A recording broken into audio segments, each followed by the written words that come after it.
Good evening every one. അപ്പോൾ ഇന്ന് മെഡിഗുരുവിന്റെ 13th class ആണ്. അപ്പം ഇത്രയും ദിവസം ഓരോ സബ്ജക്റ്റിലും എന്തൊക്കെ പഠിക്കണം, എങ്ങനെ പഠിക്കണം എന്നുള്ളതാണ് പറഞ്ഞു തന്നത്. അപ്പം ഓൾമോസ്റ്റ് എല്ലാവർക്കും ഒരു ഐഡിയ കിട്ടിയിട്ടുണ്ടാവും. എന്താണ് ഒരു എക്സാമിന്, കോമ്പറ്റേറ്റീവ് എക്സാമിന് പഠിക്കേണ്ടത്, എങ്ങനെയാണ് പഠിക്കേണ്ടത്, അതിൽ ഏത് ടോപ്പിക്സിനാണ് കൂടുതൽ ഫോക്കസ് കൊടുക്കേണ്ടത് എന്നൊക്കെ. അപ്പം പൊതുവേ നമ്മൾ എപ്പോഴും ഒരു കോമ്പറ്റേറ്റീവ് എക്സാമിന് പ്രിപ്പയർ ചെയ്യുന്ന സമയത്ത് ഏത് കോച്ചിങ്ങിലാണെങ്കിലും നമ്മൾ കണ്ടിട്ടുള്ള ഒരു രീതി എന്താന്ന് പറഞ്ഞാൽ വിഗറസ് ആയിട്ട് ഇങ്ങനെ കുറേ ക്ലാസ്സസ് ഉണ്ടാവും. അതിൽ കുറേ MCQs ഡിസ്കസ് ചെയ്യും. എന്നിട്ട് ആ ഒരു എക്സാം അടുക്കുമ്പോഴായിരിക്കും ഇങ്ങനെ ഇതുവരെ ഞാൻ കണ്ടിട്ടുള്ള ഒരു രീതിയാണ് നമ്മൾ എങ്ങനെ ഒരു എക്സാമിന് ഒരു 2 വീക്സ് 3 വീക്സ് മുന്നേ നമ്മൾ എങ്ങനെ ഈ എക്സാം ടാക്കിൾ ചെയ്യണം, നമ്മൾ എങ്ങനെ ഈ എക്സാം ഹാൻഡിൽ ചെയ്യണം, നിങ്ങൾ MCQs ആൻസർ ചെയ്യുമ്പം എന്തെല്ലാം ശ്രദ്ധിക്കണം എന്ന് നമ്മൾ ആ സമയത്തായിരിക്കും പറഞ്ഞു കൊടുക്കുന്നത്. പക്ഷേ ആക്ച്വലി നമ്മൾ അത് അറിയേണ്ടത് എക്സാം പ്രിപ്പറേഷന്റെ കൂടെ തന്നെയാണ് നമ്മൾ ആ എക്സാം ടാക്കിൾ എങ്ങനെയാ ചെയ്യേണ്ടത് എന്ന് അറിയേണ്ടത്. കാരണം പറയാൻ വേറൊന്നുമല്ല, നമ്മൾ ഒരു കോമ്പറ്റേറ്റീവ് എക്സാം എന്ന് പറയുമ്പോൾ നമ്മൾ വെറുതെ തിയറി പഠിക്കുന്നു, അതിങ്ങനെ സ്റ്റാക്ക് ചെയ്ത് പിന്നെ ആ എക്സാം അടുക്കാറാവുമ്പോഴേക്കും അത് മുഴുവൻ നമ്മൾ വോമിറ്റ് ചെയ്ത് എഴുതുന്നു, അങ്ങനെയല്ല. ഇൻസ്റ്റെഡ് നമ്മൾ ഈ കോമ്പറ്റേറ്റീവ് എക്സാംസ് പ്രിപ്പയർ ചെയ്യുമ്പോൾ നമ്മൾ എപ്പോഴും ശ്രദ്ധിക്കേണ്ട ഒരു കാര്യം എന്താന്ന് പറഞ്ഞാൽ MCQ സോൾവിങ്ങും നമ്മൾ തിയറി പ്രിപ്പറേഷനും ഒരുമിച്ച് കൊണ്ടുപോകണം. അതിൽ ഏതിനാണ് ഇമ്പോർട്ടൻസ് കൊടുക്കേണ്ടതെന്ന് ചോദിച്ചാൽ ഞാൻ എപ്പോഴും MCQs നിന്ന് തന്നെയാണ് പറയാം. അപ്പം നമ്മൾ ഇപ്പം തന്നെ ആ ഒരു എങ്ങനെയാണ് ആ ഒരു സ്ട്രാറ്റജി, ആ ഒരു എക്സിക്യൂഷൻ, അതൊക്കെ നമ്മൾ ആ എക്സാമിന് നമ്മൾ പ്രിപ്പയർ ചെയ്യാൻ സ്റ്റാർട്ട് ചെയ്യുന്ന സമയത്ത് തന്നെ നമ്മൾ അറിയണം. അപ്പം ഇന്ന് ഞാൻ ആ ഒരു കാര്യങ്ങളെ പറ്റിയിട്ടാണ് പറയാൻ പോകുന്നത്. സബ്ജക്ട്സോ ടോപ്പിക്കോ ഒന്നും ഞാൻ കൂടുതലായിട്ട് ഫോക്കസ് ചെയ്യുന്നില്ല. അപ്പം ഇന്നത്തെ ഈ ക്ലാസ്സിന്റെ പേര് തന്നെ ദ പാത്ത് ടു സക്സസ് എന്നാണ്. അപ്പം ദ പാത്ത് ടു സക്സസ് എന്ന് പറയുന്നതിൽ ഞാൻ വിശ്വസിക്കുന്നില്ല. കാരണം ഓരോരുത്തർക്കും ഓരോ പാത്തായിരിക്കും. ഇപ്പം എനിക്ക് എൻ്റെ ഒരു പാത്തിനെ പറ്റിയിട്ട് മാത്രമേ സംസാരിക്കാൻ പറ്റുള്ളൂ. ആ ഒരേ പാത്തായിരിക്കണം എന്നില്ല വേറൊരാള് പോകുന്നത്, അല്ലേ? പക്ഷെ അതിലും ആർക്കും സക്സസ് കിട്ടിയിട്ടുണ്ടാവും. ഇപ്പം ഞാൻ ഒരു ഇയറിലെ PSC എക്സാമിന്റെ ടോപ്പർ ആയിരുന്നു, നമ്മളുടെ മെഡിക്കൽ ഓഫീസറിന്റെ. പക്ഷെ ഇതിനു മുന്നേയും എല്ലാ 5 വർഷം കൂടുമ്പോഴും ടോപ്പേഴ്സ് ഉണ്ടായിരുന്നു. അവർക്കുള്ള സ്ട്രാറ്റജിയോ എക്സിക്യൂഷനോ എൻ്റെ ആയിട്ട് ഒരു ബന്ധവും ഉണ്ടാവില്ല. അപ്പം നമ്മൾ എപ്പോഴും ചൂസ് ചെയ്യേണ്ടത് നമ്മൾക്ക് വാട്ട്സ് ഫിറ്റ് ആസ് ബെസ്റ്റ്. എല്ലാവർക്കും ഒരേ സാഹചര്യങ്ങളായിരിക്കില്ല. ചിലർ പഠിക്കുന്ന കുട്ടികളായിരിക്കും, ഹൗസ് സർജൻസി ഒക്കെ ചെയ്യുന്ന കുട്ടികളായിരിക്കും. ചിലർ പ്രാക്ടീസ് ചെയ്യുന്ന ഡോക്ടേഴ്സ് ആയിരിക്കും. ചിലർ MDക്ക് ഭയങ്കരമായിട്ട് പഠിക്കുന്ന, ചിലപ്പോൾ തീസിസ് വർക്കിന്റെ ഇടയിലൊക്കെ എക്സാം വരുന്ന ആൾക്കാരുണ്ടാവും. അതിലൊക്കെ ആയിരുന്നു നമ്മൾ പെട്ടുകൊണ്ടിരുന്നത്. അപ്പം അങ്ങനെ ഓരോരുത്തർ, പിന്നെ വേറെ ചിലർക്ക് നല്ല ഫാമിലി സപ്പോർട്ട് ഉണ്ടാവും, ചിലർക്ക് ഫാമിലി സപ്പോർട്ട് ഉണ്ടാവില്ല, ചിലർക്ക് മാരീഡ് ആയിരിക്കും, ചിലർക്ക് പേഴ്സണൽ ഇഷ്യൂസ് ഉണ്ടാവും. അപ്പം എല്ലാം ഡിഫറെന്റ് ആണ്. അപ്പം നമ്മൾക്ക് നമ്മളെ പറ്റിയിട്ട് ഒരു ക്ലിയർ ഐഡിയ ഉണ്ടാവുക, അതിൽ നമ്മൾ കോൺഫിഡന്റ് ആയിരിക്കുക, നമ്മൾക്ക് നമ്മളുടെ ലിമിറ്റേഷൻസ് അറിയാം. അങ്ങനെ മാത്രമേ നമ്മൾക്ക് ആ ഒരു എന്താ പറയാ മാസ്റ്റർ പ്ലാൻ ഒരു എക്സാമിന് വേണ്ടിയിട്ട് ക്രിയേറ്റ് ചെയ്യാൻ പറ്റുള്ളൂ. അപ്പം ഇത്തവണ മെഡിഗുരു വളരെ ഏർലി ആയിട്ട് തന്നെ ഇങ്ങനെയുള്ള കോച്ചിങ് ക്ലാസ്സസ് വെച്ചിട്ടുണ്ട്. ഞങ്ങളുടെ എക്സാംസിന്റെ സമയത്ത് ഐ തിങ്ക് ഡിസംബറിലായിരുന്നു നോട്ടിഫിക്കേഷൻ, ജൂണിലായിരുന്നു എക്സാം. അപ്പം എനിക്ക് തോന്നുന്നു ആ നോട്ടിഫിക്കേഷൻ അത് കഴിഞ്ഞിട്ടാണ് ക്ലാസ്സസ് സ്റ്റാർട്ട് ചെയ്തത്. അപ്പം നമുക്കൊരു 6 months എക്സ്പോഷറേ കിട്ടിയിട്ടുള്ളൂ. പക്ഷെ ഇത് എന്ന് പറയുന്നത് ഭയങ്കര എല്ലാവർക്കും നല്ലൊരു അച്ചീവ് ചെയ്യാൻ പറ്റുന്ന ഒരു സിറ്റുവേഷൻ ആണ്. കാരണം നിങ്ങളുടെ മുന്നിൽ ഇനിയും ഒരു 1.5 years ഉണ്ട്. അപ്പം 1.5 years കൊണ്ട് എന്ന് പറഞ്ഞാൽ നമ്മൾക്ക് ഓൾമോസ്റ്റ് ഒരു BHMS കഴിഞ്ഞ കുട്ടിക്ക് എങ്ങനെ പോയാലും നമ്മൾ പഠിക്കുന്ന സബ്ജക്ട്സിന്റെ എല്ലാ സബ്ജക്ട്സിനും ഫൗണ്ടേഷൻ ഇല്ലെങ്കിലും ചില സബ്ജക്ട്സിൽ, അല്ലെ, എല്ലാവർക്കും നല്ല, ചില സബ്ജക്ട്സിൽ ചിലർക്ക് നല്ല പ്രാവീണ്യം ഉണ്ടാവും, ചിലർക്ക് ഉണ്ടാവില്ല. അപ്പം നമ്മൾക്കുള്ള വീക്ക് സബ്ജക്ട്സിലൊക്കെ കൂടുതൽ ഫോക്കസ് ചെയ്യാൻ വേണ്ടിയിട്ട് ഈ ഏർലി കോച്ചിങ് വളരെ യൂസ്ഫുൾ ആണ്. അപ്പം നമ്മൾ അതിന്റെ മാക്സിമം നമ്മൾ യൂട്ടിലൈസ് ചെയ്ത് അതിനനുസരിച്ച് പ്രിപ്പയർ ചെയ്ത് പോവുക. അപ്പം എനിക്ക് പറയാനുള്ളത് എന്ന് പറഞ്ഞാൽ there is no elevator to success. അപ്പം നമ്മളെല്ലാം ഇത് കേട്ടിട്ടുള്ളതാണ്, you have to take the steps. അത് സത്യമാണ്. നമ്മൾ പതുക്കെ പതുക്കെ മാത്രമേ നമ്മൾ അച്ചീവ് ചെയ്ത ഒരു കാര്യത്തിലേക്ക് പോവുള്ളൂ. അപ്പം ആ ഒരു റൂട്ടിൽ നമുക്ക് ഒരുപാട് ഫ്രസ്ട്രേഷൻസ് ഫേസ് ചെയ്യാനുണ്ടാവും, അല്ലെങ്കിൽ ഒരുപാട് സെറ്റ് ബാക്സ് ഉണ്ടാവും. നമ്മൾ വിചാരിച്ച കാര്യങ്ങളിലേക്കൊന്നും എത്തണം എന്നില്ല, പക്ഷേ നമ്മൾ മുന്നോട്ട് അതേപോലെ പോയിക്കൊണ്ടിരിക്കുക എന്നാണ്. നമ്മൾ എല്ലാവരും ഒരുപാട്, ഞാനും ഇങ്ങനെ എക്സാം പ്രിപ്പയർ ചെയ്യുന്നതിന് മുന്നേ ഒരുപാട് കേട്ടിട്ടുണ്ട് കോമ്പറ്റേറ്റീവ് എക്സാംസ് എന്ന് പറയുന്നത് ഒരു മാരത്തോൺ ആണ്, അതൊരു സ്പ്രിന്റ് അല്ല എന്നൊക്കെ. അപ്പം അന്നൊക്കെ നമ്മളതിങ്ങനെ കേട്ട് വിടുക എന്നല്ലാതെ ഇപ്പം നമ്മൾ അതിങ്ങനെ അതിനെപ്പറ്റി ചിന്തിക്കുമ്പോഴാണ് എന്തുകൊണ്ടാണ് അങ്ങനെ പറയുന്നത് എന്ന് കൂടുതൽ മനസ്സിലാവുന്നത്. അപ്പം എനിക്ക് എനിക്കിപ്പം എന്റെ ആ ഒരു പാർട്ടിനെ പറ്റിയിട്ട് മാത്രമേ എനിക്ക് പറയാൻ പറ്റുള്ളൂ. അപ്പം എന്റെ ഈ ഒരു റാങ്ക് എന്ന് പറയുന്നത് ഞാൻ പെട്ടെന്ന് ഒരു ദിവസം എക്സാം നോട്ടിഫിക്കേഷൻ വന്ന് പിന്നെ നമ്മൾ എക്സാം എഴുതുന്ന വരെയുള്ള 6 months ഗ്യാപ്പിൽ ഉണ്ടാക്കിയെടുത്തതല്ല.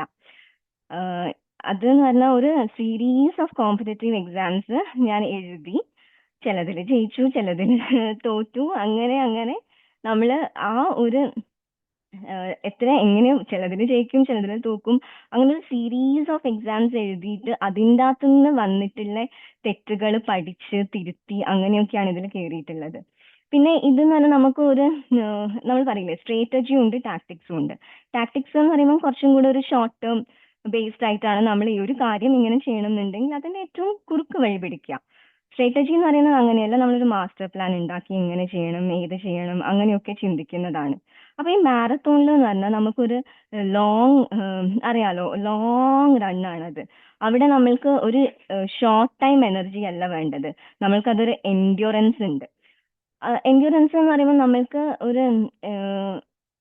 ഒരു കാര്യം നമ്മൾ അത് പ്ലാൻ ചെയ്ത് കഴിഞ്ഞാൽ അതിനെ നമ്മൾക്ക് ഫൈറ്റ് ചെയ്ത് നമ്മൾക്ക് എന്ത് ഔട്ട്കം ആണോ വേണ്ടത് അതിലേക്ക് എത്തിക്കാനുള്ള ഒരു സ്ട്രെങ്ത്തിനെയാണ് നമ്മൾ എൻഡ്യൂറൻസ് എന്ന് പറയുന്നത്. അപ്പം ഈ ഒരു കോമ്പറ്റേറ്റീവ് എക്സാംസിൽ എന്ന് പറഞ്ഞാൽ എൻഡ്യൂറൻസ് ആണ് ഏറ്റവും ഇമ്പോർട്ടൻസ് എന്ന് വിശ്വസിക്കുന്ന ആളാണ് ഞാൻ. അതിൽ ഇന്റലിജൻസോ അല്ലെങ്കിൽ നമ്മളെ അക്കാഡമിക് ബ്രില്യൻസോ ഒക്കെ ഉണ്ടാവും, ഇല്ലാന്ന് ഞാൻ പറയുന്നില്ല. പക്ഷേ എന്റെ എൻഡ് ഓഫ് ദ ഡേ നമ്മൾ ആ ഒരു എക്സാമിന് വേണ്ടിയിട്ട് എത്രത്തോളം അതിലേക്ക് ഫോക്കസ് ചെയ്യുന്നു എന്നുള്ളതാണ് ഇമ്പോർട്ടന്റ്. ഇപ്പം നിങ്ങളുടെ UG ബാച്ചസിലെ റാങ്ക് ഹോൾഡേഴ്സ് ഒന്നും ഇതുവരെ PSC ക്രാക്ക് ചെയ്തിട്ടുണ്ടാവില്ല, ചില സക്സസ്ഫുൾ പ്രാക്ടീഷണേഴ്സ് ആയിട്ടുണ്ടാവും. അപ്പം അതിന്റെ അർത്ഥം അവർക്ക് ആ ഫൗണ്ടേഷനോ ആ ബേസോ ഇല്ല എന്നുള്ളതല്ലല്ലോ. സംഭവം ചിലപ്പോൾ അവർക്ക് ഇൻട്രസ്റ്റ് ഉണ്ടാവില്ല, ചിലപ്പോൾ അവർക്കത് ക്രാക്ക് ചെയ്യാൻ പറ്റിയിട്ടുണ്ടാവില്ല, പല റീസൺസും ഉണ്ടാവും. അപ്പം ഈ ഒരു മാരത്തോൺ എന്ന് പറയുന്നത് നമ്മൾ ഓടി ഓടി ഓടി ജയിക്കാനുള്ളത് തന്നെയാണ്. അതിൽ ഒരു ഷോർട്ട് കട്ടും ഇല്ല. വേണ്ടത് എന്താണെന്ന് മനസ്സിലാക്കുക, അതിനനുസരിച്ച് ഗോൾ ബേസ്ഡ് ആയിട്ട് വളരെ സ്ട്രാറ്റജിക് ആയിട്ട് എക്സിക്യൂട്ട് ചെയ്യുന്ന ഒരാൾക്ക് മാത്രമേ ഇതിൽ നമുക്ക് ക്രാക്ക് ചെയ്യാൻ പറ്റുള്ളൂ. പിന്നെ പണ്ടത്തെ പോലെയല്ല, ഈ നമ്മൾക്ക് PSC സീറ്റ്സ് എന്ന് പറഞ്ഞാൽ അത് കുറഞ്ഞു കുറഞ്ഞു വരികയാണ്. അതായത് ഓരോ വർഷവും നമ്മൾക്ക് ആ ഒരു സീറ്റ് അവൈലബിലിറ്റി കഴിഞ്ഞ വർഷത്തിനേക്കാളും ഇത്തവണ കുറവാണ് വേക്കൻസികൾ. അപ്പം അതിനനുസരിച്ച് നമ്മൾ കുറച്ചും കൂടെ മുന്നോട്ട് വരാൻ നോക്കണം. അപ്പൊ നമ്മൾ പറയാലോ, നമ്മള് എത്ര മീൻസ് നമ്മൾക്ക് എന്താണോ എയിം ചെയ്യേണ്ടത് അതും കടന്ന് ചിന്തിക്കണം. അപ്പം എല്ലാവരുടെ മനസ്സിലും റാങ്ക് 1 എന്ന് തന്നെ ആയിരിക്കണം.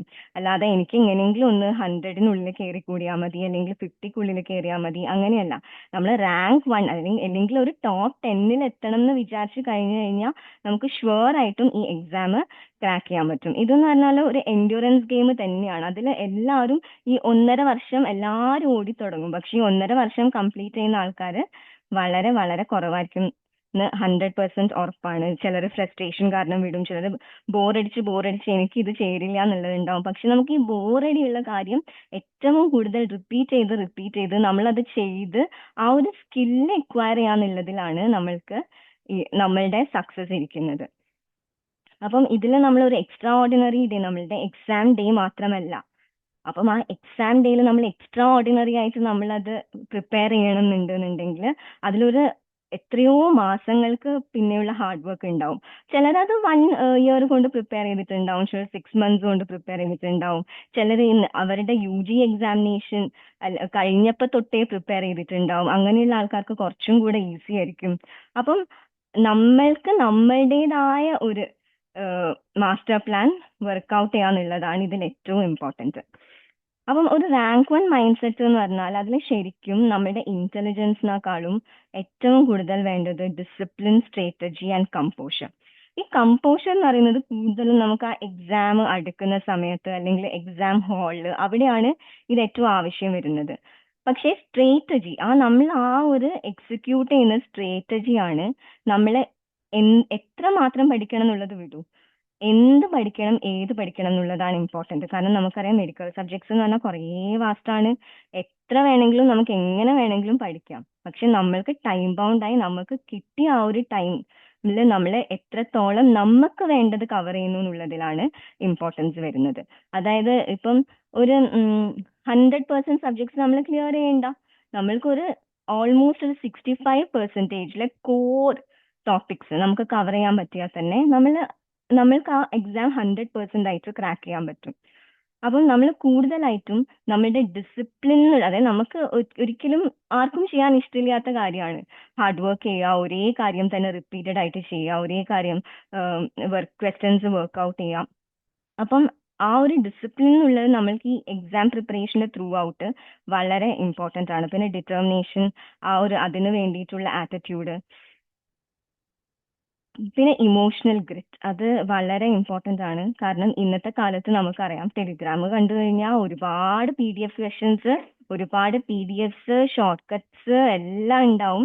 അപ്പം അത് ഡൗൺലോഡ് ചെയ്ത് വെക്കും. പിന്നെ അവിടെ വേറെ കഴിഞ്ഞിട്ട് വേറെ ഏതെങ്കിലും വെബ്സൈറ്റ്സിൽ പോയിട്ട് അത് ചെയ്യും. സക്സസ് വാങ്ങും, കൈസൻ വാങ്ങും, VK ചൗഹാൻ വാങ്ങും, എല്ലാം വാങ്ങി കൂട്ടിയിടും. അപ്പം അയാൾ എന്ത് പഠിക്കുന്നു, ഇയാൾ എന്ത് പഠിക്കുന്നു, എന്റെ ഫ്രണ്ട് അത് പഠിക്കുന്നുണ്ട്, ഇത് പഠിക്കുന്നുണ്ട്, അതൊന്നുമല്ല നമുക്ക് ആവശ്യം. നമ്മൾക്ക് എവിടെയാണോ വീക്ക്നെസ് അതിൽ ഇംപ്രൂവ് ചെയ്യുക, നമ്മളുടെ സ്ട്രെങ്സ് മെയിൻറ്റെയിൻ ചെയ്യുക. പിന്നെ നമ്മളുടെ ഇന്നത്തെ കാലത്തെ ഏറ്റവും സമയം കൊല്ലിയായിട്ടുള്ള സാധനമാണ് സോഷ്യൽ മീഡിയ. അതൊരു എക്സാം പ്രിപ്പയർ ചെയ്യുന്നവരെങ്കിലും നമ്മളുടെ ഈ ഡിജിറ്റൽ വെൽബീയിങ് ടൂൾസ് ഒക്കെ ഉപയോഗിച്ചിട്ട് നമ്മളുടെ ടൈം ആ ഒരു ഇത് കുറയ്ക്കുക. ഫോർ എക്സാമ്പിൾ 3 hours കൂടുതൽ നമ്മൾക്ക് നമ്മളുടെ പഠിത്തത്തിന് വേണ്ടിയല്ലാത്ത ഏതെങ്കിലും ആപ്ലിക്കേഷൻസോ അങ്ങനെയൊക്കെ ഉപയോഗിക്കുന്നുണ്ടെങ്കിൽ അത് കംപ്ലീറ്റ് ആയിട്ട് നിർത്തുക. നമ്മളിപ്പം കാണുമ്പം നമ്മൾ വിചാരിക്കും, ചിലപ്പോൾ നമുക്ക് പേഴ്സണലി അറിയുന്ന ആൾക്കാരായിരിക്കും ടോപ്പ് 10 റാങ്ക്സിലൊക്കെ വന്നിട്ടുണ്ടാവുക. നമ്മൾ വിചാരിക്കും, ആളൊന്നും അത്രയും ഹാർഡ് വർക്ക് ഒന്നും ചെയ്യുന്ന കണ്ടിട്ടില്ലല്ലോ, കൂളായിട്ട് എഴുതി കിട്ടി. ഒരിക്കലും അങ്ങനെയല്ല. നമ്മൾക്ക് ഇത്രയും ആൾക്കാരുടെ ഇടയിൽ നിന്ന് നമ്മൾക്ക് കുറച്ച് മുകളിലേക്ക് വരണം എന്നുണ്ടെന്നുണ്ടെങ്കിൽ വിസിബിൾ ആയിട്ടല്ലെങ്കിൽ പോലും അയാൾ ഒരുപാട് സ്ട്രഗിൾ എടുത്തിട്ടുണ്ടാവും. അതാ ഞാൻ പറഞ്ഞത്, അത് ചിലപ്പം നമ്മൾ കാണുന്ന ആ ഒരു 6 monthsലായിരിക്കില്ല. ബിക്കോസ് ഒരു ക്യുമുലേറ്റീവ് എഫക്റ്റിൽ അവരെ തലയിൽ സ്റ്റോർ ചെയ്ത നോളേജും അവര് എക്വയർ ചെയ്ത സ്കിൽസും ഒക്കെ കൂടിയായിരിക്കും ആ ഒരു റിസൾട്ട് കിട്ടുന്നത്. അപ്പം നമ്മൾ ഒരിക്കലും ആ ഒരു പാത്തിനെ നമ്മൾ അണ്ടർ വാല്യൂ ചെയ്യാനേ പാടില്ല. പിന്നെ നമ്മൾ ഒരിക്കലും നമ്മളുടെ കംഫർട്ട് സോണിൽ നിൽക്കരുത്. നമ്മൾ അതിൽ ഇതായി കഴിഞ്ഞാൽ എപ്പോഴും നമ്മൾ ആ ഒരു സോണിൽ തന്നെ നിൽക്കും. അപ്പം ഈ ഒരു പ്രിപ്പറേഷൻ സ്റ്റാർട്ട് ചെയ്യുന്ന സമയത്ത് നമ്മൾ വളരെ ഇറിറ്റേറ്റഡ് ആയിരിക്കും, ഫ്രസ്ട്രേറ്റഡ് ആയിരിക്കും. കാരണം ആ കംഫർട്ട് എന്ന് പറഞ്ഞ കാര്യം കംപ്ലീറ്റ് ആയിട്ട് മാറും. ചിലപ്പം മണിക്കൂറുകളോളം സീരീസ് കണ്ടിരുന്ന ആൾക്കാരായിരിക്കും എക്സാം പ്രിപ്പയർ ചെയ്യുമ്പോൾ നമ്മൾ തന്നെ വിചാരിക്കേണ്ടി വരുമില്ല, അങ്ങനെ ഒരു ദിവസം 3-4 മണിക്കൂർ എനിക്ക് കളയാനില്ല.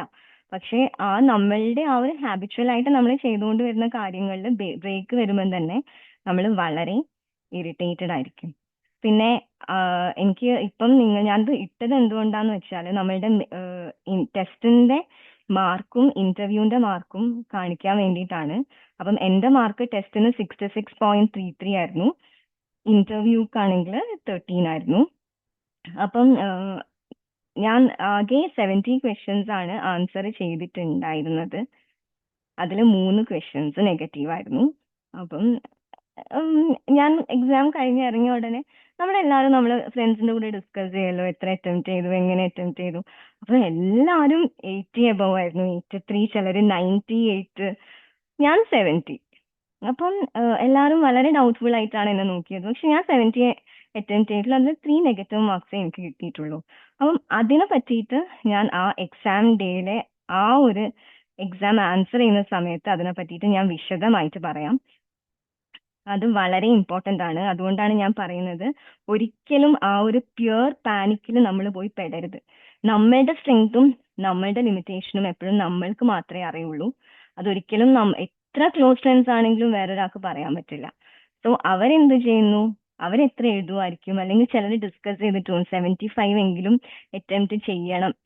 അപ്പം അങ്ങനെയൊന്നുമല്ല നമ്മളൊരു കോമ്പറ്റേറ്റീവ് എക്സാമിനെ ഫേസ് ചെയ്യേണ്ടത്. ആ ഒരു ക്വസ്റ്റ്യൻ പേപ്പർ ഒറ്റയടിക്ക് നമ്മൾ ഒരു റൗണ്ട് വായിച്ചു കഴിയുമ്പോൾ തന്നെ നമുക്ക് ക്ലിയർ ഐഡിയ ഉണ്ടായിരിക്കണം. എത്ര ക്വസ്റ്റ്യൻസ് ആൻസർ ചെയ്ത് കഴിഞ്ഞാൽ നമ്മളൊരു മീഡിയം, അതായത് നമുക്ക് ആ ഒരു എക്സാം ക്രാക്ക് ചെയ്യണം, അല്ലെങ്കിൽ ആ പോസ്റ്റിലേക്ക് നമുക്ക് കയറാൻ പറ്റണം എന്നുള്ളത്. അപ്പം അതെന്ന് പറഞ്ഞാൽ നമ്മൾ പ്രീവിയസ് ഇയർ റാങ്ക് ലിസ്റ്റും ക്വസ്റ്റ്യൻ പേപ്പേഴ്സും എല്ലാം കണ്ടിട്ടായിരിക്കണം നമ്മൾ മനസ്സിലാക്കുന്നത്. അപ്പൊ ഇപ്പം എക്സ്ക്യൂസ് മീ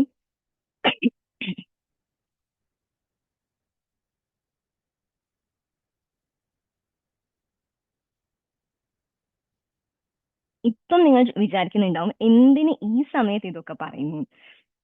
ഈ സമയത്ത് ഞാൻ പറയുന്നത് എന്തുകൊണ്ടാന്ന് വെച്ചാൽ, തിയറി പഠിക്കുന്നതും MCQസും എപ്പോഴും ഒരുമിച്ചായിരിക്കണം കൊണ്ടുപോകേണ്ടത്. അതായത് ആദ്യത്തെ ഒരു 1 ഇയർ ഒക്കെ ഇപ്പം സമയം ഉള്ളത് കൊണ്ടാണ് ഞാൻ പറയുന്നത്. തിയറിക്ക് ഒരു കുറച്ച് സമയം മാറ്റി വെച്ച് കഴിഞ്ഞാൽ MCQസിന് അത്രയും വേണ്ടെങ്കിലും എന്നാലും നമ്മൾ ഒരു മണിക്കൂറൊക്കെ നമ്മൾ എന്തായാലും മാറ്റി വെക്കണം. അപ്പോഴാണ് നമ്മൾ അവിടെ പ്രയോഗിക്കേണ്ടത്. അല്ലാതെ എക്സാം സമയത്ത് ഞാൻ എക്സാം എഴുതുമ്പോൾ മാത്രം ഇത് പ്രയോഗിക്കണം എന്ന് പറഞ്ഞു കഴിഞ്ഞാൽ നമുക്ക് ഒരിക്കലും ആ MCQs അറ്റൻഡ് ചെയ്യുന്ന സ്കില്ല് മാസ്റ്റർ ചെയ്യാൻ പറ്റില്ല.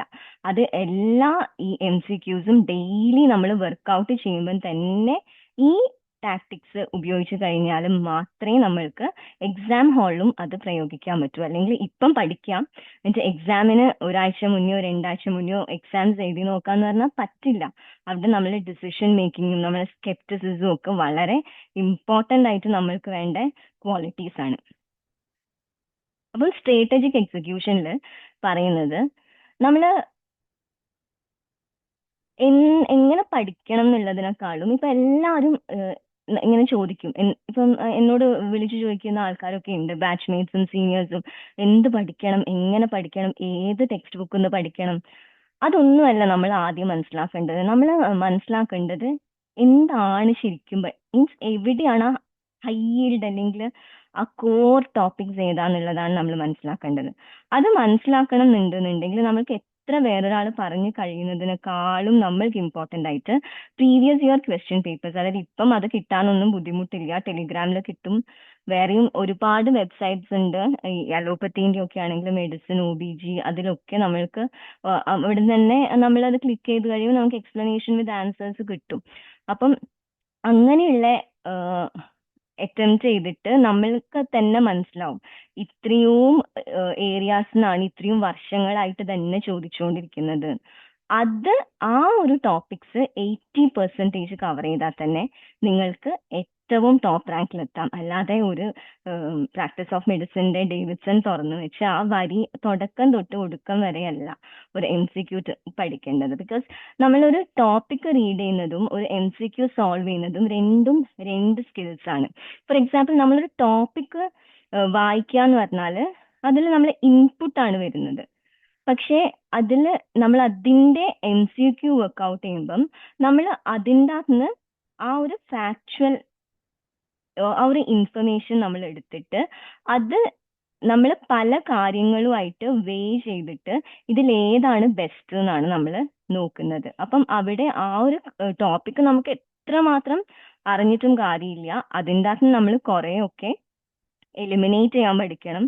നമ്മൾ സ്കെപ്റ്റിക്കലായിട്ട് ചിന്തിക്കണം, ഇങ്ങനെ ആയിരിക്കുമോ, ഇങ്ങനെ വരില്ലേ, അങ്ങനെയൊക്കെ ചിന്തിച്ചിട്ടാണ് നമ്മൾ ആ MCQ എഴുതുന്നത്. അപ്പം അവിടെ നമ്മളുടെ ഡിസിഷൻ മേക്കിംഗ് വളരെ ഇമ്പോർട്ടൻ്റ് ആണ്. പിന്നെ ആ ഡൗട്ട്ഫുൾ ആയിട്ട് നമ്മൾ ആ ക്വസ്റ്റ്യനെ എപ്പിയർ ചെയ്യുന്ന രീതി വളരെ ഇമ്പോർട്ടൻ്റ് ആണ്. പിന്നെ സ്പീഡ് ഓഫ് റീഡിങ് അതും വളരെ ഇമ്പോർട്ടൻ്റ് ആണ്. അപ്പം നമുക്ക് ഇപ്പം നമ്മൾക്ക് ഈ പ്രീവിയസ് എക്സാം പേപ്പർ പാറ്റേൺസ് ഒക്കെ നമ്മൾ നോക്കിയിട്ടുണ്ടെന്നുണ്ടെങ്കിൽ നമുക്ക് ഒരു കാര്യം മനസ്സിലാക്കാം. ഫോർ എക്സാമ്പിൾ 2018 തൊട്ടിട്ട് നമ്മൾ കാണുന്ന AIAPGT ആണെങ്കിലും UPSC, പിന്നെ പ്രീവിയസ്ലി വളരെ ഇത് ഡിസ്ക്രൈബ് ചെയ്തിട്ടുള്ള ക്വസ്റ്റ്യൻസ് ആണ് പണ്ടേ വരുന്നത്. പക്ഷേ നമ്മളുടെ MD AIAPGD ആണെങ്കിലും KPSC ആണെങ്കിലും പണ്ടൊക്കെ ഓൾമോസ്റ്റ് ഒരു സെന്റൻസ് ആയിരിക്കും ക്വസ്റ്റ്യൻ, എന്നിട്ട് നമ്മൾ അതിൻ്റെ അകത്ത് എഴുതും. Largest organ in the body, അങ്ങനെയുള്ള ഒരുപാട് ക്വസ്റ്റ്യൻസ് ഉണ്ടാവും. അതൊക്കെ നമ്മൾ എഴുതും. ഓരോ ഇയർ ചോദിക്കും, അത് നമ്മൾ എഴുതും. ഇന്ന റെപ്പർട്ടറി എന്നാണ്, അത് എഴുതും.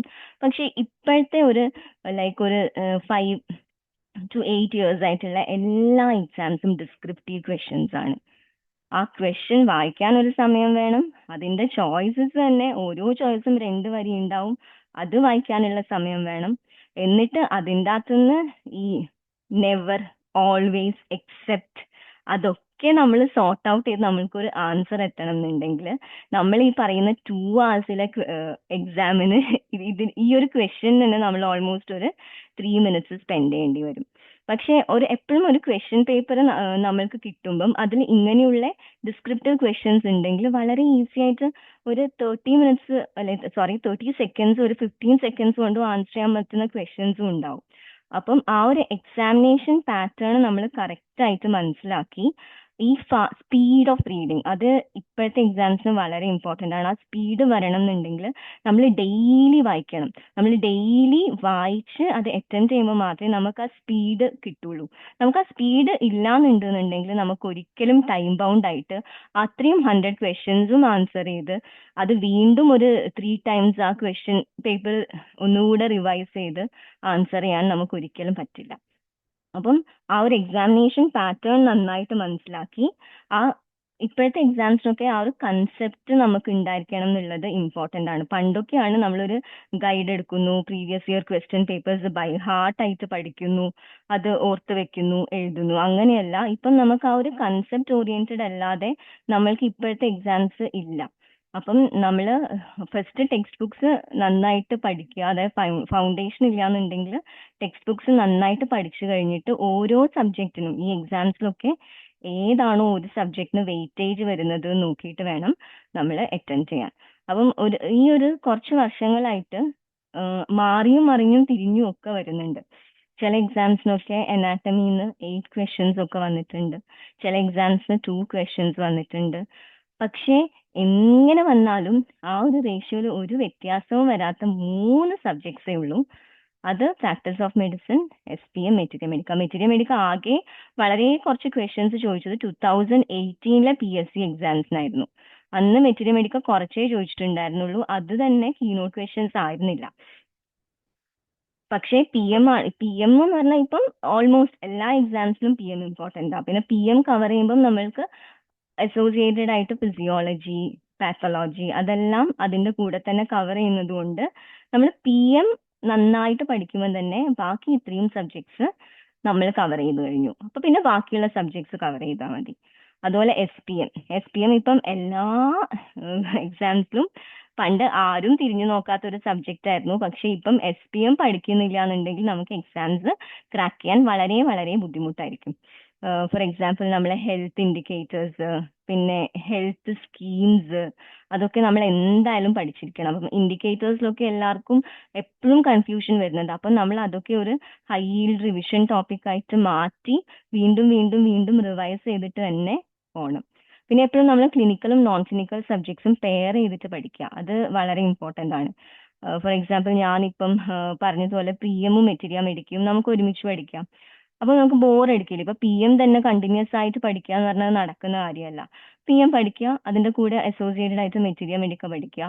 പിന്നെ വീക്ക് സബ്ജക്ട്സ് നമ്മൾ കൂടുതൽ കോൺസെൻട്രേറ്റ് ചെയ്യണം എന്ന് ഞാൻ ഒരിക്കലും പറയില്ല. അത് നമ്മൾ ജസ്റ്റ് ഫിക്സ് ചെയ്യുക. ഫോർ എക്സാമ്പിൾ ചില ആൾക്കാർക്ക് അനാറ്റമി തീരെ ബേസ് ഉണ്ടാവില്ല, ഫസ്റ്റ് ഇയറിൽ എങ്ങനെയെങ്കിലും ഒക്കെ തട്ടിമുട്ടി പോയി പാസ്സായ ആൾക്കാരായിരിക്കും. ആ ആൾക്കാര് PSC വരുന്നുണ്ട്, അനാറ്റമി മുഴുവൻ പഠിച്ചു കളയാന്ന് പറഞ്ഞിട്ട് അനാറ്റമി ഒരിക്കലും പഠിക്കരുത്. നിങ്ങൾക്ക് ഏത് സബ്ജക്റ്റ് ആണോ ഏറ്റവും നന്നായിട്ട് അറിയാം അത് നന്നായി പഠിച്ചിട്ട് ആദ്യം മാറ്റി വെക്കുക. എന്നിട്ട് നിങ്ങൾക്ക് വീക്ക് ആയിട്ടുള്ള സബ്ജക്ട്സിൽ റിപ്പീറ്റഡ് ആയിട്ട് വരുന്ന പോർഷൻസ് മാത്രം വായിക്കുക എന്നുള്ളതാണ് ചെയ്യാവുന്നത്. അല്ലാതെ ഒരിക്കലും നമുക്കൊരു സബ്ജക്ട് വീക്ക് ആണെന്നുണ്ടെങ്കിൽ അതിൽ കണ്ടിന്യൂസ് ആയിട്ട് അതിനു വേണ്ടി ഒരുപാട് സമയം മാറ്റിവെക്കരുത്. അത് ഒരിക്കലും ഗുണം ചെയ്യാൻ പോകുന്നില്ല.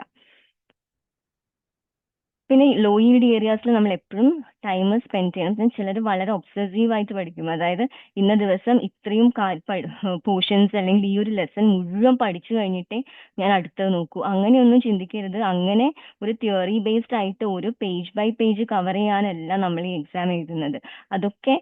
അതൊരു തിയറി ബേസ്ഡ് ആണ്. ഇത് എന്ന് പറഞ്ഞാൽ നമ്മൾക്ക് ആ പഠിക്കേണ്ടതൊക്കെ പഠിച്ചു കഴിഞ്ഞു.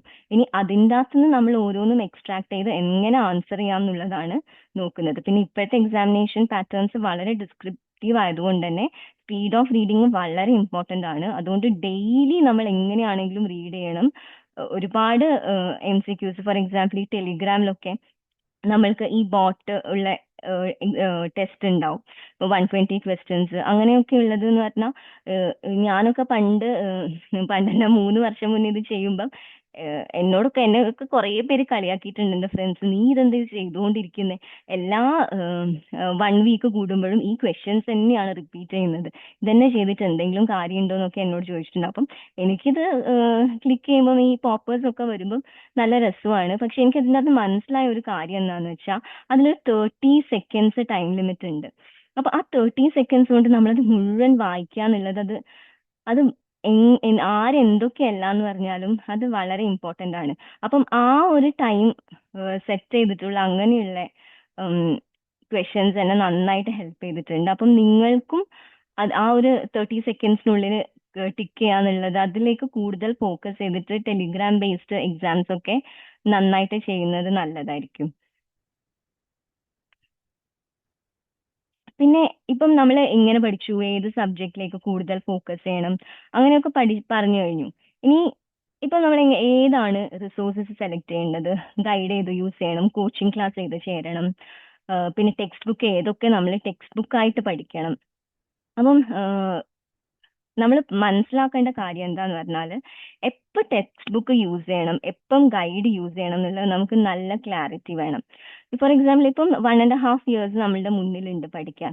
അപ്പം ഈ സമയത്ത് ഇപ്പം PM ഒക്കെ വളരെ വീക്കാണ് എന്നുള്ള ആൾക്കാർ ടെക്സ്റ്റ് ബുക്ക് വെച്ചിട്ട് തന്നെ പഠിച്ചു തുടങ്ങണം.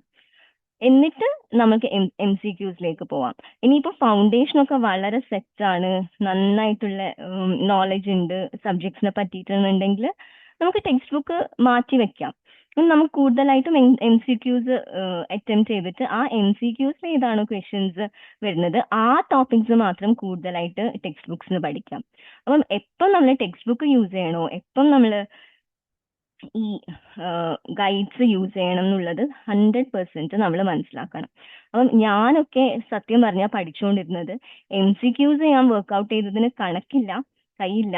അത് എങ്ങനെ വർക്ക്ഔട്ട് ചെയ്തു എന്ന് ചോദിച്ചാൽ എനിക്കല്ല, എന്റെ കയ്യിൽ എന്ത് കിട്ടുന്നു ഹോമിയോ ബുക്കിലുള്ള എല്ലാ എനിക്ക് ഞാൻ പറയാം എവറി പ്രീവിയസ് ക്വസ്റ്റ്യൻ പേപ്പേഴ്സ് ഞാൻ വർക്ക്ഔട്ട് ചെയ്തിട്ടുണ്ട് ഹോമിയോ ബുക്കിൽ. ഞാൻ അങ്ങനെയാണ് ആദ്യം സ്റ്റാർട്ട് ചെയ്തത്. പിന്നെ ടെലിഗ്രാമിലുള്ള എല്ലാ ക്വസ്റ്റ്യൻസും വർക്ക്ഔട്ട് ചെയ്തിട്ടുണ്ട്. പിന്നെ ഈ നമ്മൾക്ക് പ്രീവിയസ് ഇയർ ക്വസ്റ്റ്യൻസ് ഈ നീറ്റ് PG അങ്ങനെയൊക്കെ അടിച്ചു കഴിയുമ്പോഴൊക്കെ നമുക്ക് കുറച്ചൊക്കെ നമ്മൾക്ക് PMU അങ്ങനെയുള്ള കാര്യങ്ങളൊക്കെ ഉള്ളത് കിട്ടും. അപ്പം അങ്ങനെയുള്ള ക്വസ്റ്റ്യൻസ് റാൻഡം ആയിട്ട് കിട്ടുന്നതൊക്കെ നോക്കിയിട്ടുണ്ട്. പിന്നെ ഈ VK ചൗഹാൻ അതൊക്കെ ആദ്യം ആയിരുന്നു, അത് പിന്നെ ഒന്നും നോക്കിയില്ല. VK ചൗഹാനൊക്കെ ഞാൻ 2021 ഞങ്ങളുടെ MD പ്രിപ്പറേഷൻ സമയത്ത് ചെയ്തതാണ്. അതൊന്നും പിന്നെ ആ ബുക്സ് ഒന്നും നോക്കിയിട്ടില്ല. പിന്നെ ഗൈഡ് ബുക്ക് എന്ന് പറഞ്ഞിട്ടുള്ളത് ഞാൻ ഒരൊറ്റ ഗൈഡ് ബുക്കേ യൂസ് ചെയ്തിട്ടുള്ളൂ. അത് ഇതുവരെ ഞാൻ ഈ റാങ്ക് ഒക്കെ ഉണ്ടായിരുന്ന സമയത്ത് എല്ലാ ഇന്റർവ്യൂസിനും ഞാൻ പറഞ്ഞിട്ടുള്ളതാണ്. അത് IHM IBasic ആണ്. അപ്പം അതാണ് ഞാൻ പഠിച്ച ഒരു ബുക്ക്. പിന്നെ എന്റെ കോച്ചിങ് സമയത്ത് ഞാൻ ഒരൊറ്റ കോച്ചിങ് ക്ലാസ്സിനെ ജോയിൻ ചെയ്തിട്ടുള്ളൂ, അത് മെഡിഗുരു ആണ്. അപ്പം എന്റെ ഒരു ഇതെന്ന് പറഞ്ഞാൽ MCQs എന്ന് പറഞ്ഞാൽ കണക്കില്ലാതെ ഞാൻ ചെയ്തിട്ടുണ്ട്. പക്ഷെ ഒരു ഗൈഡ് ബുക്കും ഒരു കോച്ചിങ് ക്ലാസ്സും മാത്രമേ ഞാൻ ചൂസ് ചെയ്തിട്ടുള്ളൂ. അപ്പം അത് തന്നെയാണ് നമ്മൾ ചെയ്യേണ്ടത്. അല്ലാതെ നമ്മൾ സക്സസ് വാങ്ങുന്നു, കൈസൺ വാങ്ങുന്നു, വേറെ ബുക്സ് വാങ്ങുന്നു, എന്നിട്ട് എല്ലാറ്റിനും പഠിക്കുന്നു, അതിന്റെ ആവശ്യമേ ശരിക്കും ഇല്ല. ഇപ്പം നമുക്കറിയാം സക്സസ് ഒക്കെ ആണെങ്കിൽ 3 വോള്യൂംസും വെച്ച് ഇരുന്ന് വായിക്കുന്ന ആൾക്കാരെ എനിക്കറിയാം. അപ്പം ഏതൊരു എക്സാമിലാണെങ്കിലും ഈ പഠിക്കുന്ന രീതി വെച്ചിട്ട് സ്പെഷ്യലിസ്റ്റും ഉണ്ടാവും, ജനറലിസ്റ്റും ഉണ്ടാവും. അപ്പം 2 രീതികളും തെറ്റല്ല. സ്പെഷ്യലിസ്റ്റ് എന്ന് പറയുമ്പോൾ എന്ത് ചെയ്യും, അവർക്ക് ഒരു BHMS കഴിയുമ്പോഴേക്ക് അവർ പുലികളായ കുറച്ച് സബ്ജക്ട്സ് ഉണ്ടാവും. ആ സബ്ജക്ട്സ് തന്നെ അവർ വർക്ക്ഔട്ട് ചെയ്ത് രക്ഷപ്പെടും. ഫോർ എക്സാമ്പിൾ ഈ SPM, PM, മെറ്റീരിയ മെഡിക്ക, ഓർഗനോണ്, അങ്ങനെ ഒരു 4 സബ്ജക്റ്റ് ഒക്കെ അതിൽ മാത്രം ഫോക്കസ് ചെയ്തിട്ട് രക്ഷപ്പെടുന്ന ആൾക്കാരുണ്ടാവും. പിന്നെ ജനറലിസ്റ്റുകൾ ഉണ്ട്. അവരെന്ന് പറഞ്ഞാൽ എല്ലാ ടോപ്പിക്കിലും അവർക്കൊരു എബവ് ആവറേജ് വിവരം ഉണ്ടാവും. എന്നിട്ട് അതവര് ഒരു ക്ലീൻ ആയിട്ട് അതിലെ മാത്രം ഇമ്പോർട്ടന്റ് ആയിട്ടുള്ള കാര്യങ്ങൾ പഠിക്കും. അപ്പം ഇതിൽ ഏതാണ് നമ്മളെന്ന് നമ്മൾ മനസ്സിലാക്കണം. എന്നിട്ട് അതിനനുസരിച്ച് എക്സിക്യൂട്ട് ചെയ്യണം. അല്ലാതെ എല്ലാവരും കൂടി ജനറലിസ്റ്റ് ആകാൻ പോയി കഴിഞ്ഞാൽ ഒരിക്കലും അതിനെ കൊണ്ട് ഒരു കാര്യമില്ല. ഞാനൊരു സ്പെഷ്യലിസ്റ്റ് ആയിട്ടാണ് പഠിച്ചുകൊണ്ടിരുന്നത്. എനിക്ക് എന്റേതായ കുറച്ച് ഒരു 5 സബ്ജക്ട്സ് ഉണ്ടായിരുന്നു. അതിൽ മാത്രം കൂടുതൽ ഫോക്കസ് ചെയ്തിട്ടാണ് എനിക്ക് ഇത്രയും മാർക്ക് കിട്ടിയത്. ഇത് വെറുതെ പറയുന്നതല്ല. അതുകൊണ്ട് ഇങ്ങനെ ഇപ്പോഴും ഈ എക്സാം കേട്ടുകൊണ്ടിരിക്കുന്ന ആൾക്കാര് അവര് ഇത് തന്നെ മനസ്സിലാക്കിയാൽ മതി. നിങ്ങൾക്ക് ബാക്കി സബ്ജക്ട്സിലും വലിയ നോളജ് ഒന്നും ഇല്ലെങ്കിലും you can still come in the top 10 ranks.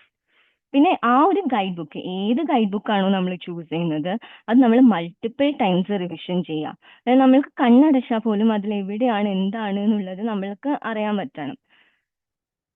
പിന്നെ നമ്മൾക്ക് ഉള്ളത് ഈ കോച്ചിങ് ക്ലാസ്സസ് എന്ന് പറയുമ്പോൾ നമുക്കറിയാം, നമ്മൾ ഒരു പ്രത്യേകിച്ചും നമ്മളൊരിപ്പം ഇന്റേൺഷിപ്പ് ചെയ്യുമ്പോഴോ MD ചെയ്യുമ്പോഴോ ഒക്കെ ആണെന്നുണ്ടെങ്കിൽ ആൾക്കാർ കൂടുതലായിട്ടും നമ്മൾക്ക് എല്ലാവരുമായിട്ട് ഡിസ്കസ് ചെയ്യും അല്ലേ, എങ്ങനെ പഠിക്കുന്നു ഏത് പഠിക്കുന്നു എന്നൊക്കെ ഡിസ്കസ് ചെയ്യുന്ന സമയത്ത്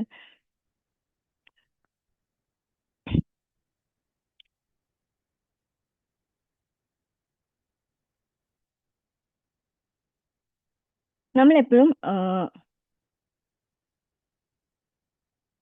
എപ്പോഴും നമുക്കൊരു സംശയം ഉണ്ടാവും, ഇവർ പഠിക്കുന്നത് ഞാൻ പഠിക്കുന്നില്ലേ, അല്ലെങ്കിൽ ഇവർ കുറെ പഠിക്കുന്നുണ്ട് ഞാൻ കുറച്ചുകൂടെ. അപ്പം ഇത് എന്ന് പറഞ്ഞാൽ ഇപ്പോഴത്തെ നമ്മളുടെ ഒരു ജനറേഷനിൽ എല്ലാവർക്കും ഉള്ള പ്രശ്നമാണ്, ഫിയർ ഓഫ് മിസ്സിങ് ഔട്ട്.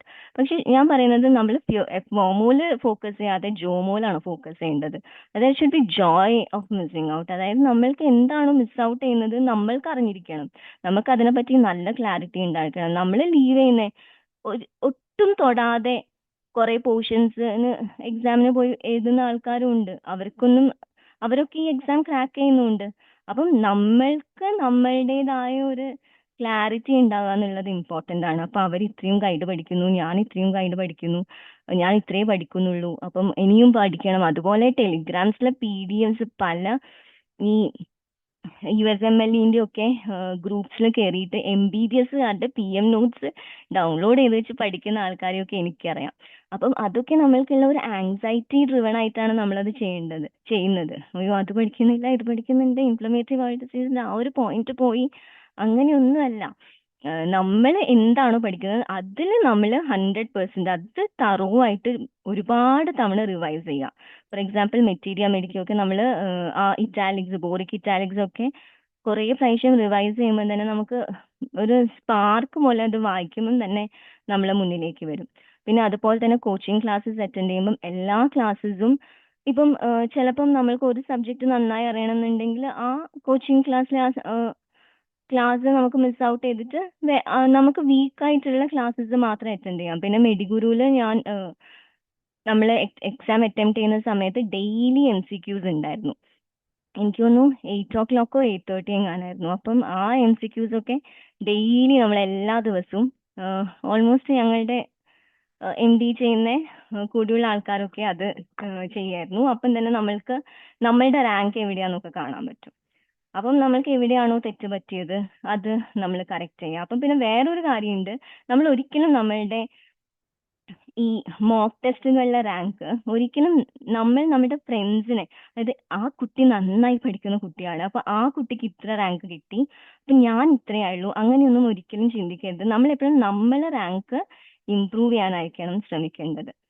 ഇങ്ങനെ ഓൺലൈൻ ടെസ്റ്റ് ഒക്കെ മാക്സിമം അറ്റംപ്റ്റ് ചെയ്യണം. ഞാൻ ഒരു എക്സാം നമുക്ക് ജൂൺ 26th or 23rd അങ്ങനെ എന്തോ ആയിരുന്നു.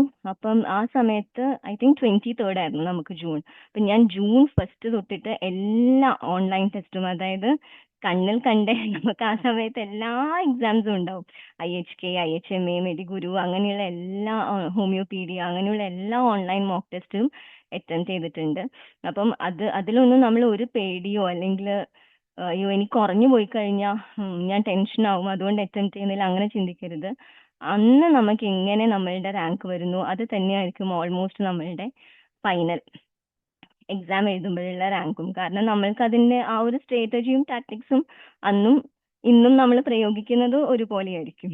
പിന്നെ ഈ ഹെൽത്ത് ഇൻഡിക്കേറ്റേഴ്സ് ഒക്കെ ഒരു ഡെഡിക്കേറ്റ് ആയിട്ടുള്ള റിവൈസ്ഡ് ലിസ്റ്റിലേക്ക് മാറ്റി വെക്കണം. അപ്പം ചിലർ പറയും ഗ്രൂപ്പ് സ്റ്റഡി ആണ് ഏറ്റവും ഇമ്പോർട്ടന്റ് ആയിട്ട് ഹെൽപ്പ് ചെയ്യുക, നമ്മൾ കൂടെ ഇരുന്ന് പഠിക്കണം കേൾക്കണം, അപ്പോഴാണ് നമുക്ക് നന്നായിട്ട് കവർ ചെയ്യാൻ പറ്റുക. എല്ലാവരും ഒരേപോലെ പഠിക്കുമ്പം റാങ്ക് എല്ലാവർക്കും കൂടാനുള്ള സാധ്യതയുണ്ട്. അതായത് നമ്മൾ എല്ലാവരും ഒരേ ടോപ്പിക്സ് പഠിക്കുമ്പം നമ്മൾ പുറകിലേക്ക് പോവില്ല, അങ്ങനെയൊന്നുമില്ല. 100% നമുക്ക് ഏതാണോ സൂട്ട് ആവുന്നത് ഒറ്റയ്ക്കിരുന്ന് പഠിക്കുന്നതാണെങ്കിൽ അത് പഠിക്കുക, അല്ലെങ്കിൽ ഗ്രൂപ്പ് സ്റ്റഡി ചൂസ് ചെയ്യുക. അതുപോലെ ചിലർ പറയും ഇങ്ങനെ റിവൈസ് ചെയ്യണം, കറക്റ്റ് പേസ് ചെയ്തിട്ട് റിവൈസ് ചെയ്യണം. അതായത് ഒരു ടോപ്പിക്ക് പഠിക്കുക പിന്നെ ആ ഒരു മന്ത് എൻഡിൽ അത് വീണ്ടും റിവൈസ് ചെയ്യാം. അങ്ങനെയൊന്നും ഇല്ല. അതൊക്കെ ഞാനെപ്പോഴും വിശ്വസിക്കുന്നത് എന്താന്ന് വെച്ചാൽ ഇത് നമ്മൾ ആ ഒരു ഡീറ്റെയിൽഡ് ആയിട്ട് ഡിസ്ക്രിപ്റ്റീവ് ആയിട്ട് വായിച്ചിട്ട് നമ്മൾ എഴുതുന്ന ഒരു കാര്യമല്ലല്ലോ. അപ്പം ഞാൻ എപ്പോഴും വായിച്ചുകൊണ്ടിരുന്നത് എന്താന്ന് വെച്ചാൽ as F I M reading for the last time, അങ്ങനെയാണ് ഞാൻ മിക്ക PSC പോർഷൻസും പഠിച്ചിരുന്നത്.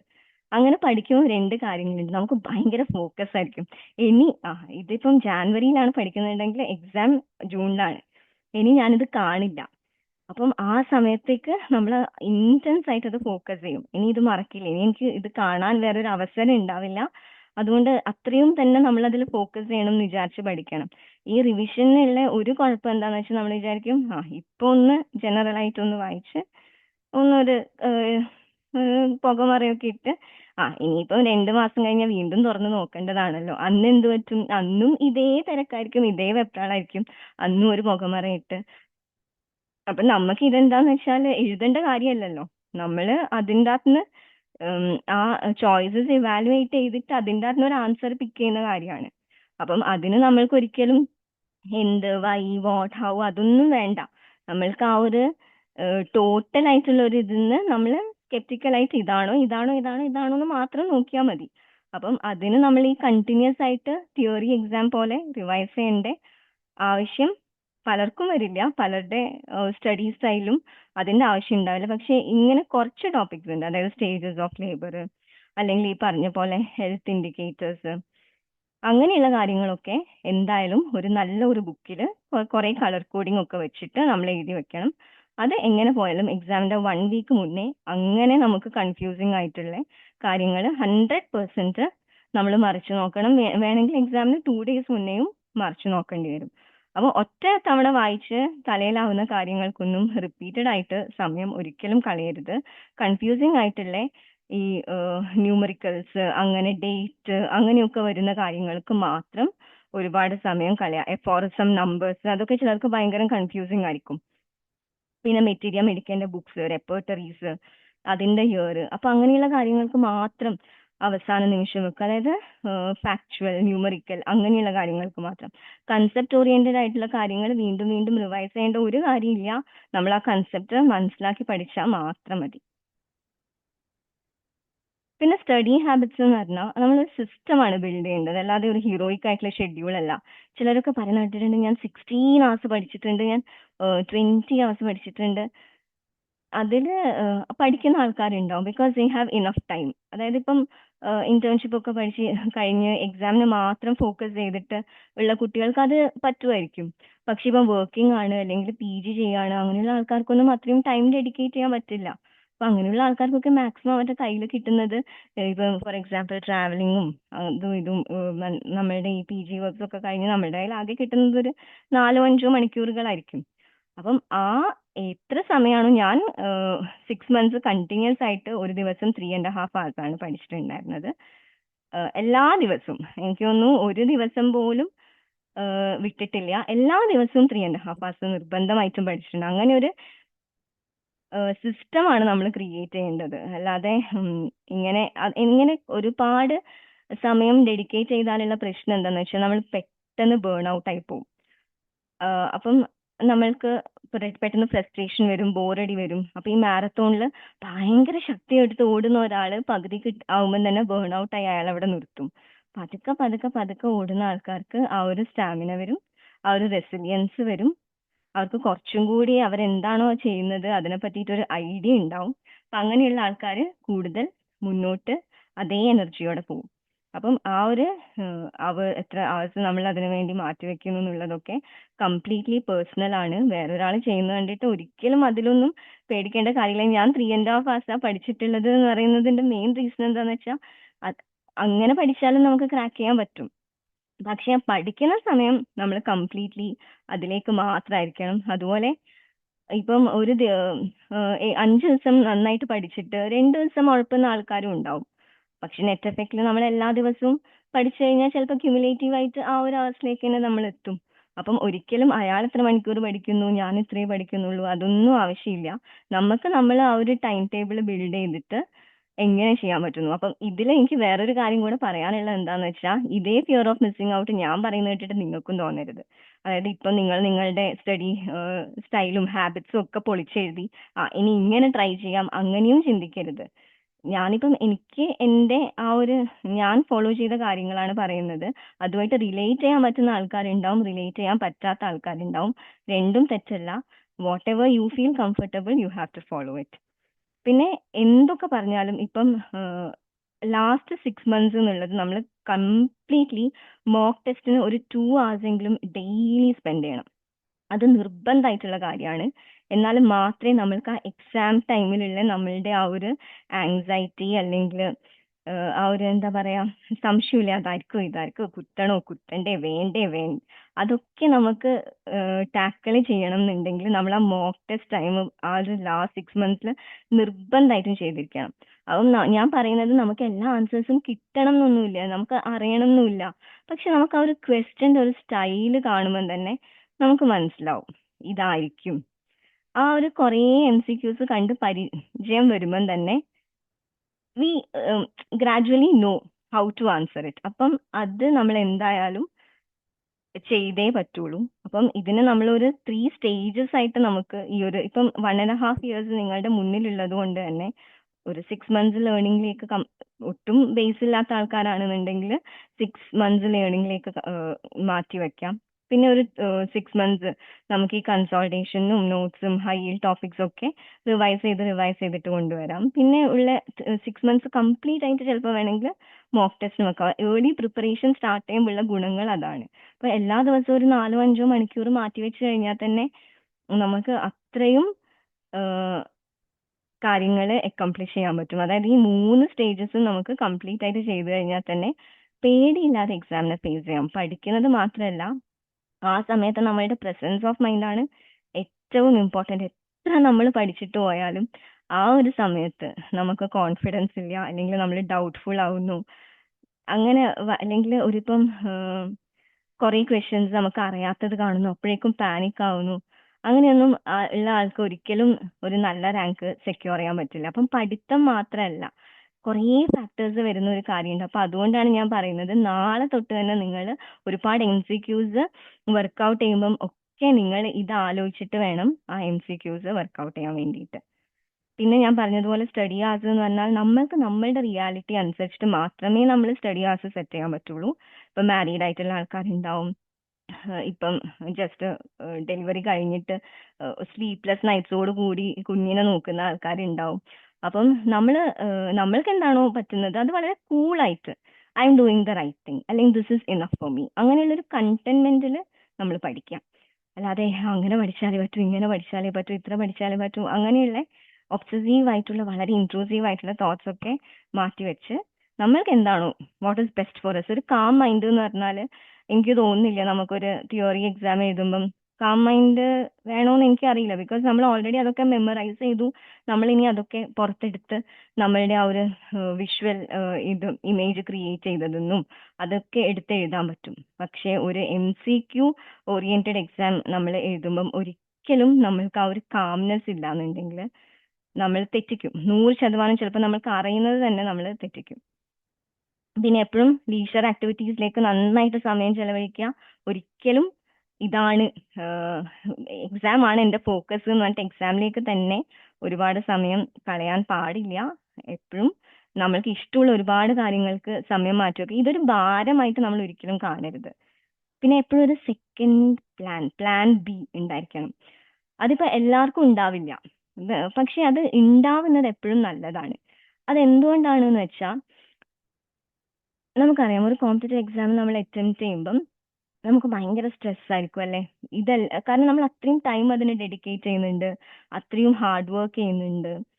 അപ്പം നമുക്കത് ഒരു എങ്ങനെയായാലും ഒരു സ്ട്രെസ് തന്നെയാണ്. അപ്പൊ ആ സ്ട്രെസ് ഈസ് ഔട്ട് ചെയ്യണമെന്നുണ്ടെങ്കിൽ നമുക്കൊരു പ്ലാൻ ബി, ഫോർ എക്സാമ്പിൾ ഇതിനിപ്പം സപ്പോസ് എന്തെങ്കിലും കാരണം കൊണ്ട് എനിക്ക് കിട്ടിയിട്ടില്ല എന്നുണ്ടെങ്കിൽ ഞാൻ ഇങ്ങനെ ചെയ്യും.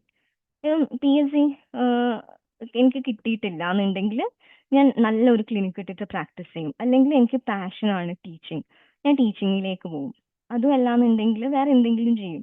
അപ്പം നമ്മൾക്ക് ആ ഒരു എക്സാം ഓറിയന്റഡ് ആയിട്ട് നമ്മൾ എക്വയർ ചെയ്ത സ്കിൽസ് വെച്ചിട്ട് തന്നെ വേറെ എന്തിലേക്കെങ്കിലും ഒരു പ്ലാൻ ബി ഉണ്ടായിരിക്കുക എന്നുള്ളത് വളരെ ഇമ്പോർട്ടന്റ് ആണ്. അത് എനിക്ക് വളരെ വളരെ ഇമ്പോർട്ടന്റ് ആയിട്ടാണ് തോന്നുന്നത്. അത് എനിക്കൊരു പ്ലാൻ ബി ഉണ്ടായിരുന്നു. അതുകൊണ്ട് തന്നെ ഞാൻ ദിസ് ഇസ് ദ എൻഡ് അങ്ങനെ ഇതുവരെ ചിന്തിച്ചിട്ടില്ല. ഇതല്ലെങ്കിൽ അത് അങ്ങനെ ചിന്തിക്കുമ്പോൾ ഉള്ളതെന്ന് വെച്ചാൽ നമുക്ക് ആ ഒരു ഇമ്മൻസ് പ്രഷർ ഇല്ലേ, അത് ക്രാക്ക് ചെയ്തേ പറ്റൂ, ആ ഒരു ടെൻഷൻ അത് ഉണ്ടാവില്ല. ഇതല്ലെങ്കിൽ we will be happy in another thing. അങ്ങനെയുള്ള ഒരു ചിന്ത വന്നു കഴിഞ്ഞാൽ തന്നെ നമുക്ക് കുറച്ചും കൂടെ ഒരു ഈസി ആയിട്ട് കാര്യങ്ങളെ മാനേജ് ചെയ്യാൻ പറ്റും. എനിക്ക് വേണ്ടെങ്കിൽ വളരെ ടോക്സിക് പോസിറ്റിവിറ്റി പറഞ്ഞ് ഇത് നിങ്ങൾ ക്രാക്ക് ചെയ്യണം, ക്രാക്ക് ചെയ്തേ പറ്റൂ, നിങ്ങൾക്ക് ഇത് is the end of your life എന്ന് ചിന്തിച്ച് പഠിക്കണം എന്നൊക്കെ വേണമെങ്കിൽ എനിക്ക് പറയാം. പക്ഷേ I think that is not practical. അത് നമ്മൾക്ക് കൂടുതൽ സ്ട്രെസ് ഉണ്ടാക്കുന്ന ഒരു കാര്യം മാത്രമായിരിക്കും. നമ്മൾ എപ്പോഴും ഒരു പ്ലാൻ ബി വെച്ച് വളരെ പോസിറ്റീവായിട്ട് വളരെ ഈസ് ഓഫ് മൈൻഡിൽ വളരെ കൂളായിട്ട് കാര്യങ്ങളെ ഫേസ് ചെയ്യാന്നുള്ളത് വളരെ ഇമ്പോർട്ടൻ്റ് ആണ്. പിന്നെ ഹാർഡ് വർക്കും സ്മാർട്ട് വർക്കും കമ്പൈൻ ചെയ്യണം, ശരിയാ. പക്ഷേ ഞാൻ പറയുന്നത് കോമ്പറ്റേറ്റീവ് എക്സാംസിന് ഒരിക്കലും ഹാർഡ് വർക്ക് തിരഞ്ഞെടുക്കരുത്. Always choose smart work. ഇതൊക്കെ വളരെ അൺപോപ്പുലർ ആയിട്ടുള്ള ഒപ്പീനിയൻസ് ആയിരിക്കും ഈ പ്ലാൻ ബിനെ ഒക്കെ പറ്റിയിട്ട്. But I think that has worked for me. അതുകൊണ്ടാണ് ഞാൻ ഷെയർ ചെയ്യുന്നത്.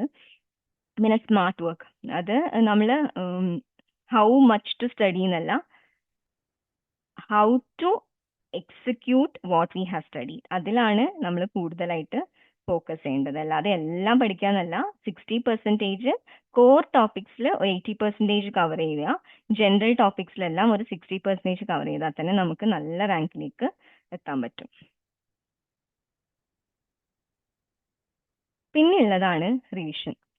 ഇപ്പം ചില ആൾക്കാർ നന്നായിട്ട് പ്രിപ്പയർ ചെയ്യും, പക്ഷെ അവസാനം കൊണ്ട് കലോടക്കുന്ന സ്ഥലമാണ് ഈ റിവിഷൻ എന്ന് പറയുന്നത്. അതെന്താണെന്നറിയോ? ഈ റിവിഷൻ നമ്മളെല്ലാം പഠിച്ച് ഇപ്പം ചിലപ്പം പിന്നെ വേറൊരു കാര്യം എന്ന് പറഞ്ഞാൽ നമ്മൾ സബ്ജക്ട്സിന് ടൈം അലോട്ട് ചെയ്യുന്നത് നല്ലതായിരിക്കും. ഫോർ എക്സാമ്പിൾ ഓർഗനോണിന് 14 days. അപ്പം ഇത്രയും എഫോറിസംസ് ഫസ്റ്റ് ഡേ കവർ ചെയ്യും, ഇത്രയും എഫോറിസംസ് സെക്കൻഡ് ഡേ കവർ ചെയ്യും, ഇത്രയും എഫോറിസംസ് തേർഡ് ഡേ, കെൻറ്റ് ഇന്ന ദിവസം, സ്റ്റുവർട്ട് ക്ലോസ് ഇന്ന ദിവസം. അങ്ങനെ ഓരോ സബ്ജക്റ്റിനും നമ്മൾ ഡേ ബൈ ഡേ ആയിട്ട് അതിലെ കോർ ടോപ്പിക്സ് നമ്മൾ ഡിവൈഡ് ചെയ്തിട്ട് ഇട്ടിട്ട് ആ ദിവസം കൊണ്ട് അത് തീർക്കുക എന്നുള്ളത് ഇമ്പോർട്ടൻ്റ്. ഞാൻ അങ്ങനെയായിരുന്നു പഠിച്ചിരുന്നത്. അതുകൊണ്ടാണ് ഞാൻ പറഞ്ഞത് ഹാർഡ്ലി 3.5 hours മാത്രമേ പഠിച്ചിട്ടുള്ളൂ. കോർ ടോപ്പിക്സ് മാത്രം ഫോക്കസ് ചെയ്തിട്ട് അത് ഈ ദിവസം ഇത് ഫുൾ കവർ ചെയ്യും അങ്ങനെയുള്ള രീതി. ഇപ്പൊ PM ആണെന്നുണ്ടെങ്കിൽ ഡെർമറ്റോളജി ഒരു 3 ദിവസം അല്ലെങ്കിൽ 2 ദിവസം, റെസ്പിറേറ്ററി ഒരു 5 ദിവസം, അങ്ങനെ അങ്ങനെ ഇട്ട് കഴിഞ്ഞാൽ നമുക്ക് ആ ഒരു ടൈം ബൗണ്ട് ആയിട്ട് തന്നെ കാര്യങ്ങൾ കംപ്ലീറ്റ് ആയിട്ട് ഇതാൻ പറ്റും. പക്ഷേ ഈ റിവിഷന്റെ സമയത്ത് പലർക്കും പറ്റുന്ന പ്രശ്നം എന്താണെന്ന് വെച്ചാൽ ആദ്യമൊക്കെ നന്നായിട്ട് പഠിച്ചു കാണും, ഒന്നും കൂടെ റിവിഷൻ ചെയ്യാൻ എടുക്കുന്ന സമയത്ത് ഇതൊക്കെ പഠിച്ചു, അത് പഠിച്ചില്ല, ഇത് പഠിച്ചില്ല, ഇനിയും ആ ടോപ്പിക്ക് കവർ ചെയ്യാനുണ്ടല്ലോ, അത് പഠിക്കട്ടെ. റിവിഷൻ ടൈമിൽ ഒരിക്കലും നമ്മൾ പുതിയതായിട്ടുള്ള ഒന്നും പഠിക്കരുത്. നമ്മൾ കംപ്രസ് ചെയ്യാണ് ചെയ്യേണ്ടത്.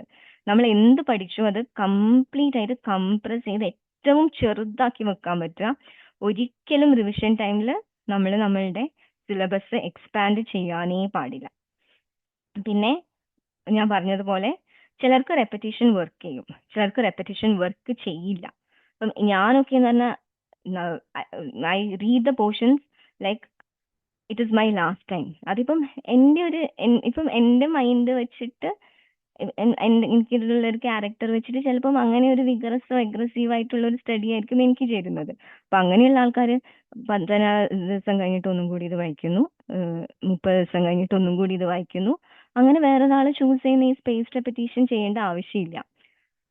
പിന്നെ ഗ്രൂപ്പ് സ്റ്റഡി എന്ന് പറയുന്നത് ഞാൻ നേരത്തെ പറഞ്ഞു, അത് ഓപ്ഷണൽ ആണ്. അത് നിങ്ങൾക്ക് ഡിസ്റ്റർബ് ചെയ്യുന്നുണ്ടെന്നുണ്ടെങ്കിൽ അതിന് ഒരിക്കലും പോരുത്. ഒറ്റയ്ക്ക് ഇരുന്നു പഠിച്ചു എന്ന് പറഞ്ഞിട്ട് ഒന്നും സംഭവിക്കാൻ പോകുന്നില്ല. അത് ചിലപ്പം അയാൾ പഠിക്കുന്നതിനേക്കാളും ഒറ്റയ്ക്കിരുന്ന് പഠിക്കുന്ന ആൾ പഠിക്കും. പിന്നെ അവരൊക്കെ പഠിച്ചൊരു ടോപ്പിക്ക് നമ്മൾ ചിലപ്പോൾ മിസ്സായി പോവും. അതുകൊണ്ട് കൂട്ടത്തിൽ പോയി ഇരിക്കണം, അങ്ങനത്തെ ഒരു ചിന്തകളും പാടില്ല. പിന്നെ നമ്മൾ ഒരിക്കലും നോട്ട്സ് റീഡ് ചെയ്യരുത്, അത് നമുക്ക് ഒരു ഗുണവും ഉണ്ടാക്കാൻ പോകുന്നില്ല. അതിന് പകരം നമ്മൾ MCQs പ്രാക്ടീസ് ചെയ്യാണ് ചെയ്യേണ്ടത്. ഓരോ MCQ ആൻസർ ചെയ്യുമ്പോൾ നമ്മൾ പഠിച്ച ഓരോ ടോപ്പിക്കും നമ്മുടെ കൺമുന്നിൽ വരും. അപ്പോൾ നമുക്ക് ഓരോന്ന് അയ്യോ എന്തായിരുന്നു സ്പാനിക് ഡിഫോമിറ്റി എന്തായിരുന്നു, അപ്പൊ നമുക്കൊരു ഡൗട്ട് വരും, അതായിരുന്നു. അപ്പൊ നമ്മൾ ഒന്നും കൂടെ അത് നോക്കും. അപ്പം ക്വസ്റ്റ്യൻ പ്രാക്ടീസ് ചെയ്യുന്ന സമയത്ത് നമുക്ക് ഡൗട്ട്ഫുൾ ആയിട്ടുള്ള ഏരിയാസ് ഒന്നും കൂടെ വായിക്കാന്നുള്ളതാണ് നല്ലത്. ഒരിക്കലും MCQ എക്സാംസിന് നോട്ട്സ് റീഡ് ചെയ്ത് പഠിക്കരുത്. റിട്ടൻഷൻ അല്ല നമ്മളുടെ ആവശ്യം. MCQ എക്സാംസിന് എന്ന് പറയുന്നത് റിട്ടൻഷന് വേണ്ടിയിട്ടല്ല, അതിൻ്റെ അകത്തുനിന്നുള്ള ഔട്ട്കം ആണ് നമുക്ക് വേണ്ടത്. അപ്പൊ അത് ഓറിയന്റഡ് ആയിട്ടായിരിക്കണം നമ്മൾ എപ്പോഴും പഠിക്കേണ്ടത്. പിന്നെ എപ്പോഴും ലാസ്റ്റ് വീക്കിൽ നമുക്ക് വളരെ വോളറ്റൈൽ ആയിട്ടുള്ള ഹൈ yield ടോപ്പിക്സ് മാത്രം പഠിക്കുക. പിന്നെ ഇതും വളരെ അൺപോപ്പുലർ ഒപ്പീനിയൻ ആയിരിക്കും, എല്ലാവരും പറയും എക്സാമിന് 2 ഡേയ്സ് തലേ ദിവസമൊക്കെ നിങ്ങൾ ഹൈ ടോപ്പിക്സും നിങ്ങളുടെ റിവിഷൻ നോട്ട്സും ഒക്കെ മറിച്ചു നോക്കണം നമുക്ക് തീരെ അറിയാത്ത കാര്യങ്ങൾ മറന്നു പോകാൻ സാധ്യതയുള്ള ലൈക്ക് എപ്പോറിസം നമ്പേഴ്സ് റെപ്പർട്ടറി ഇടയോസ് അതൊക്കെ നോക്കണം. പക്ഷേ ഞാൻ പറയുന്നത് ഒരിക്കലും നമ്മൾ വളരെ സ്ട്രെസ്ഡ് ആയിട്ട് വളരെ ലിമിറ്റഡ് സീറ്റ്സിന് കോമ്പീറ്റ് ചെയ്യുന്ന ഒരു എക്സാമിന് നമ്മൾ തലേ ദിവസം ഒന്നും പഠിക്കേണ്ട ആവശ്യമില്ല. കാരണം അങ്ങനെ എന്തെങ്കിലും പഠിച്ചു എന്ന് വെച്ച് നമുക്ക് അന്ന് പുതിയത് കിട്ടാനും പോകുന്നില്ല. നമ്മൾക്ക് നല്ല സ്ട്രെസ് വരും. നമ്മൾ അന്നത്തെ ദിവസം നമ്മുടെ മൈൻഡിനെ വളരെ 2 ഡേയ്സ് മുന്നേ വളരെ കാമാക്കി വെച്ചിട്ട് നമ്മൾ തലയിലുള്ള എല്ലാ കാര്യങ്ങളും വിട്ട് നല്ല ഭക്ഷണം കഴിക്കാം, വേണമെങ്കിൽ നല്ലൊരു സിനിമ കാണുക, ഫ്രണ്ട്സിന്റെ കൂടെ കറങ്ങാൻ പോവാ, അങ്ങനെ എന്തെങ്കിലുമൊക്കെ ചെയ്ത് ഇതിൻ്റെ അകത്ത് ഡിസ്ട്രാക്റ്റഡ് ആകാന്നുള്ളതാണ്. And start the exam day as a new chapter. അതായത് ഇത്രയും കാലം ഞാൻ വർക്ക് ചെയ്തത് ഇന്ന് നടക്കുന്നു എന്നുള്ള ഒരു മൈൻഡിൽ മാത്രം പോവുക. അല്ലാതെ അതിന് തലേ ദിവസമോ അതിന്റെ തലേ ദിവസമോ പഠിച്ചതിന്റെ ഒരു ലൂപ്പ് ഇങ്ങനെ എക്സാം ഡേയിലേക്ക് ക്യാരി ചെയ്യുന്നത് എനിക്കൊരിക്കലും ബെനിഫിഷ്യൽ ആയിട്ട് തോന്നിയിട്ടില്ല. ചിലർക്ക് ഉണ്ടാവും. അപ്പം നമ്മൾക്ക് അങ്ങനെ അത് സൂട്ട് ആവുന്നില്ല എന്നുണ്ടെങ്കിൽ കംപ്ലീറ്റ് ആയിട്ട് അത് ലീവ് ചെയ്തേക്കുക, ബുക്കൊക്കെ മടക്കി വെച്ച് സമാധാനമായിട്ടിരിക്കുക. കാരണം ഞാൻ പറയുന്നത് എന്തുകൊണ്ടാന്ന് വെച്ചാൽ കുറച്ചൊക്കെ ആങ്ഷ്യസ് ആയിട്ടുള്ള ആൾക്കാർക്ക്, നെർവസ് ആയിട്ടുള്ള ആൾക്കാർക്ക് ഈ ഒരു ടെക്നിക്ക് നന്നായിട്ട് വർക്ക്ഔട്ട് ചെയ്യും. അല്ലാതെ നെർവസ് ആയിട്ടുള്ള ആൾക്കാർ അന്ന് രാത്രി പഠിക്കുന്നു, ഉറക്കളച്ച് പഠിക്കുന്നു, 4 മണിക്കൂർ മാത്രം ഉറങ്ങുന്നു, വീണ്ടും രാവിലെ എണീറ്റ് പഠിക്കുന്നു. അങ്ങനെ ഒരിക്കലും ചെയ്യരുത്. 5 hours ഉറങ്ങാതെ ഒരു എക്സാമും നമ്മൾ അറ്റംപ്റ്റ് ചെയ്യാൻ പാടില്ല. നമുക്ക് ആ ഒരു ക്ലാരിറ്റി ഒരിക്കലും, ക്വസ്റ്റ്യൻ സോൾവ് ചെയ്യാനുള്ള ക്ലാരിറ്റി നമുക്ക് ഒരിക്കലും കിട്ടില്ല. നന്നായിട്ട് നമ്മൾ എക്സാമിന് മുന്നേ ഉറങ്ങുക. അത് 1 day ബിഫോർ ദ എക്സാം എന്നല്ല, അത് ഞാൻ പ്രത്യേകം എഴുതാഞ്ഞതാണ്. Sleep well before the exam. അതിപ്പം ഒരു 7 days നമ്മൾ കറക്റ്റ് ആയിട്ട് 8 to 9 years നല്ല സമാധാനത്തിൽ ഉറങ്ങി നമ്മളുടെ ആ ഒരു ഫൈറ്റ് ആൻഡ് ഫ്ലൈറ്റ് മൂഡൊക്കെ മാറി എല്ലാം നല്ല കാമായിട്ട് നമ്മൾ എക്സാമിനെ ഫേസ് ചെയ്യാൻ വേണ്ടി റെഡി ആയിരിക്കണം. പിന്നെ ആ ഒരു എക്സാം ഡേ ഇപ്പൊ നമ്മൾ എന്തൊക്കെ പഠിച്ചു എന്ന് വിചാരിച്ചോളൂ, പക്ഷെ നമ്മൾക്ക് ആ എക്സാം ഡേ നമ്മളുടെ മുന്നിൽ ആ ഒരു 2 hours ആണ് നമ്മുടെ ലൈഫിൽ ഏറ്റവും ഇമ്പോർട്ടന്റ് ആയിട്ടുള്ള ആ ഒരു നമ്മൾ ചെയ്ത കാര്യത്തിന്റെ റിസൾട്ട് കിട്ടുന്ന സമയം അല്ലേ. അപ്പം നമ്മൾ എന്തൊക്കെ എത്രമാത്രം പഠിച്ചിട്ടും ആ ഒരു സമയം കൊണ്ടുപോയി നശിപ്പിച്ചു കഴിഞ്ഞാൽ പിന്നെ നമ്മളുടെ ആ ഒരു എഫേർട്ടിന് ശരിക്കും പറഞ്ഞാൽ നമ്മൾക്ക് വിചാരിച്ചത്ര ഒരു റിസൾട്ട് ഒരിക്കലും കിട്ടില്ല. അപ്പം നമ്മൾ അതുവരെ നമ്മളെ കൊണ്ടുപോയത് ഈ പ്രിപ്പറേഷനും ഹാർഡ് വർക്ക് ആയിരിക്കും. പക്ഷെ ആ ഒരു എക്സാം ഹാളിൽ നിന്ന് നമ്മൾ എന്ത് ചെയ്യുന്നു, എങ്ങനെ ചിന്തിക്കുന്നു, നമ്മളുടെ പ്രസൻസ് ഓഫ് മൈൻഡ്, നമ്മളുടെ കോൺഫിഡൻസ്, അല്ലെങ്കിൽ നമ്മൾക്ക് ആ ഒരു ഡിസിഷൻ മേക്കിംഗ് എത്ര എഴുതി കഴിഞ്ഞാൽ ഇത്ര കിട്ടുമായിരിക്കും. ഈ ക്വസ്റ്റ്യൻ പേപ്പർ ഇപ്പം നമ്മൾ മോക്ക് ടെസ്റ്റ് അറ്റംപ്റ്റ് ചെയ്യുമ്പോഴും ഒക്കെ ഇത് മനസ്സിൽ വെച്ചുകൊണ്ട് വേണം ചെയ്യാൻ. ആദ്യം നമ്മൾ ക്വസ്റ്റ്യൻ പേപ്പറിന്റെ ആ ഒരു ഡിഫിക്കൾട്ട് ആണോ, ഈസി ആണോ, ഒരു മീഡിയം പേപ്പർ ആണോ, അങ്ങനെയുള്ള ഒരു അനാലിസിസിലേക്ക് എത്തണം. ഒരു ഈസി പേപ്പർ എല്ലാവരും 70 എണ്ണം എഴുതി കഴിഞ്ഞാൽ എവിടെ എത്തില്ല. ഒരു ഡിഫിക്കൾട്ട് ആയിട്ടുള്ള എക്സാം 98 എണ്ണം എഴുതി കഴിഞ്ഞാലും നമ്മൾ 8 നിലയിൽ പൊട്ടും. അപ്പൊ നമ്മൾക്ക് ആ ഒരു ജഡ്ജ്മെന്റ് വളരെ ഇമ്പോർട്ടന്റ്. ആ ജഡ്ജ്മെന്റ് ഇമ്പോർട്ടന്റ് ആവണം എന്നുണ്ടെന്നുണ്ടെങ്കിൽ നമ്മൾ നമ്മളുടെ ആ ഒരു സിലബസുമായിട്ട് നല്ല പരിചയം വേണം. എന്നാൽ മാത്രമേ ഇത് നമ്മൾ പൊതുവെ കാണുന്ന സ്ഥലത്തു നിന്നോ ഇതുവരെ വന്ന ക്വസ്റ്റ്യൻസ് തന്നെയാണോ അതോ പുതിയതായിട്ട് വരുന്ന ക്വസ്റ്റ്യൻസ് ഒക്കെ ആണെന്നുണ്ടെങ്കിൽ അത്രയും നന്നായിട്ട് പഠിച്ച ആൾക്കാർ മാത്രമേ അറ്റൻഡ് ചെയ്യൂ. അപ്പം അങ്ങനെയുള്ള ക്വസ്റ്റ്യൻസ് ഒന്നും നമ്മൾ ആൻസർ ചെയ്യേണ്ട ആവശ്യമൊന്നുമില്ല. അല്ലാതെയുള്ള ഈസിയും മീഡിയവും ഓൾമോസ്റ്റ് ഫുൾ കറക്റ്റ് ചെയ്താൽ തന്നെ നമ്മൾക്കത് ക്രാക്ക് ചെയ്യാൻ പറ്റും. പിന്നെ നമ്മൾ വളരെ കാമായിട്ട് വേണം ഇരിക്കാനും ക്വസ്റ്റ്യൻ പേപ്പേഴ്സ് ആൻസർ ചെയ്യാനും. അപ്പം ആദ്യം എപ്പോഴും നമ്മളൊരു 3 rounds ക്വസ്റ്റ്യൻ പേപ്പർ വായിക്കണം. അപ്പം വായിക്കുമ്പം എന്ന് പറഞ്ഞാൽ അതായത് ഫുൾ വായിച്ചിട്ട് എഴുതാൻ തുടങ്ങണം എന്നല്ല ഞാൻ പറയുന്നത്. ഒരു ക്വസ്റ്റ്യൻ വായിക്കുക, അത് നമ്മൾ 100% ഉറപ്പാണെങ്കിൽ അത് കുത്തുക. എന്നിട്ട് അടുത്തത് വായിക്കുക, അതും നമ്മൾ 100% ഉറപ്പാണെന്നുണ്ടെങ്കിൽ നമ്മൾ അത് മാർക്ക് ചെയ്യുക. ഇനിയിപ്പം മൂന്നാമത്തെ ക്വസ്റ്റ്യൻ നമുക്ക് ഉറപ്പില്ല, 3 തൊട്ടിട്ട് ഒരു 12ാമത്തെ ക്വസ്റ്റ്യൻ നമുക്ക് ഡൗട്ട്ഫുൾ ആണ്, അത് വിടുക. എന്നിട്ട് പിന്നെ നമ്മൾ 13ാമത്തെ ക്വസ്റ്റ്യൻ എഴുതുക. അപ്പം അങ്ങനെ ഒരു റൗണ്ട് നമ്മൾ എന്തായാലും 100 ക്വസ്റ്റ്യൻസ് കവർ ചെയ്തല്ലോ. എന്നിട്ട് നമ്മൾ രണ്ടാമത്തെ ക്വസ്റ്റ്യൻസ് കവർ ചെയ്യുമ്പം അതിൽ നമ്മൾ എഡ്യൂക്കേറ്റഡ് ഗെസ്സസ് മാത്രമേ നടത്താൻ പാടുള്ളൂ. അതായത് ഇപ്പം 4 ചോയ്സസിൽ 2 ചോയ്സസ് എല്ലാം ഉറപ്പാണ്, 2 ചോയ്സസ് ഇതിൽ ഏതെങ്കിലും ഒന്നായിരിക്കും. അപ്പൊ ഏതെങ്കിലും ഒന്നായിരിക്കും എന്ന് പറഞ്ഞിട്ട് ഏതെങ്കിലും ഒന്ന് പോയി കുത്തരുത്. അതിൽ നമ്മൾ അവിടെയാണ് നമ്മൾ ആ ഒരു തിയറീന്റെ നോളജ് ചെയ്തിട്ട് നമ്മൾ കുറച്ച് സ്കെപ്റ്റിക്കലായിട്ട് ഇങ്ങനെ ആയിരിക്കുമോ അങ്ങനെ അപ്പം ആ ഒരു നമ്മൾക്ക് ആ അനലൈസ് ചെയ്തിട്ട് നമുക്കൊരു ആൻസറിലേക്ക് എത്തണം എന്നുണ്ടെങ്കിലാണ് നമ്മൾ എത്രമാത്രം MCQs പ്രാക്ടീസ് ചെയ്തു എന്നുള്ളത് അവിടെ യൂസ്ഫുൾ ആയിട്ട് വരുന്നത്. പിന്നെ ഈ ഹൈ റിസ്ക് ആയിട്ടുള്ള ടൈ ബ്രേക്കേഴ്സ് ഒക്കെ ഉണ്ടാവും. അത് ഏതൊരു എക്സാമിലും ഒരു 20 ക്വസ്റ്റ്യൻസ് ഒക്കെ അങ്ങനെയുള്ള വളരെ ടഫ് ആയിട്ടുള്ള ക്വസ്റ്റ്യൻസ് ആയിരിക്കും. അത് എങ്ങനെ പോയാലും നമ്മൾ വെറുതെ റിസ്ക് എടുത്ത് ഒരിക്കലും അറ്റംപ്റ്റ് ചെയ്യാൻ പാടില്ല. അത് അറിയില്ല എന്നുണ്ടെങ്കിൽ അങ്ങ് കംപ്ലീറ്റ് ആയിട്ട് വിട്ടേക്കാം. ഞങ്ങളുടെ ലാസ്റ്റ് PSC എക്സാമിൽ എന്ന് പറഞ്ഞാൽ ഒരുപാട് വായിച്ച് എഴുതേണ്ട കുറേ ക്വസ്റ്റ്യൻസ് ഉണ്ടായിരുന്നു. അപ്പം ഞാനൊക്കെ സത്യം പറഞ്ഞ അത് സമയം ഉണ്ടെങ്കിൽ വായിക്കാം. നമ്മളെന്തിനാ ഈ വായിച്ച് സമയം കളഞ്ഞിട്ട് ചെറിയ ചെറിയ ക്വസ്റ്റ്യൻസിന്റെ സമയം കളയുന്നത് എന്ന് വിചാരിച്ചിട്ട് ഞാൻ അതൊക്കെ ടുവേർഡ്സ് എൻഡ് മാത്രമാണ് ഡിസ്ക്രിപ്റ്റീവ് ആയിട്ടുള്ള ക്വസ്റ്റ്യൻസ് അറ്റൻഡ് ചെയ്തത്. ബാക്കിയെല്ലാം ഞാൻ ആദ്യം ആദ്യം എഴുതിപ്പോയി. അതും ചിലര് കൂടെയുള്ള ആൾക്കാരൊക്കെ പറഞ്ഞിട്ടുണ്ടായിരുന്നു അത് വായിച്ചെന്റെ കുറേ സമയം പോയി. അപ്പം അങ്ങനെയുള്ള മണ്ടത്തരങ്ങള് ഒരിക്കലും ചെയ്യരുത്. നമ്മൾക്ക് പെട്ടെന്ന് ആൻസർ ചെയ്യാൻ പറ്റുന്നതും ഷുവർ ആയിട്ട് അബ്സല്യൂട്ട് ആയിട്ട് അറിയുന്നതും ആദ്യം ചെയ്യാം. ബാക്കി സമയം ഉണ്ടെങ്കിൽ വായിക്കാനുള്ളത് വായിക്കുക. കാരണം ഈ ഡിസ്ക്രിപ്റ്റീവ് ആയിട്ടുള്ള ക്വസ്റ്റ്യൻസ് എന്ന് പറഞ്ഞാൽ ഈ എക്സെപ്റ്റ്, ഓൾവേസ്, നെവർ, നണ്ണ്, ഓൾ ഇങ്ങനത്തെ ഒക്കെ ഫ്രേസസ് ഉണ്ടാവും. അപ്പൊ നമ്മൾ വളരെ പാനിക് ആയിട്ട് വായിക്കുന്ന സമയത്ത് ഇതൊന്നും നമ്മൾ ശ്രദ്ധിക്കില്ല. അപ്പം എന്തെങ്കിലുമൊക്കെ മാർക്ക് ചെയ്ത് നമ്മൾ അടുത്തതിലേക്ക് പോകും.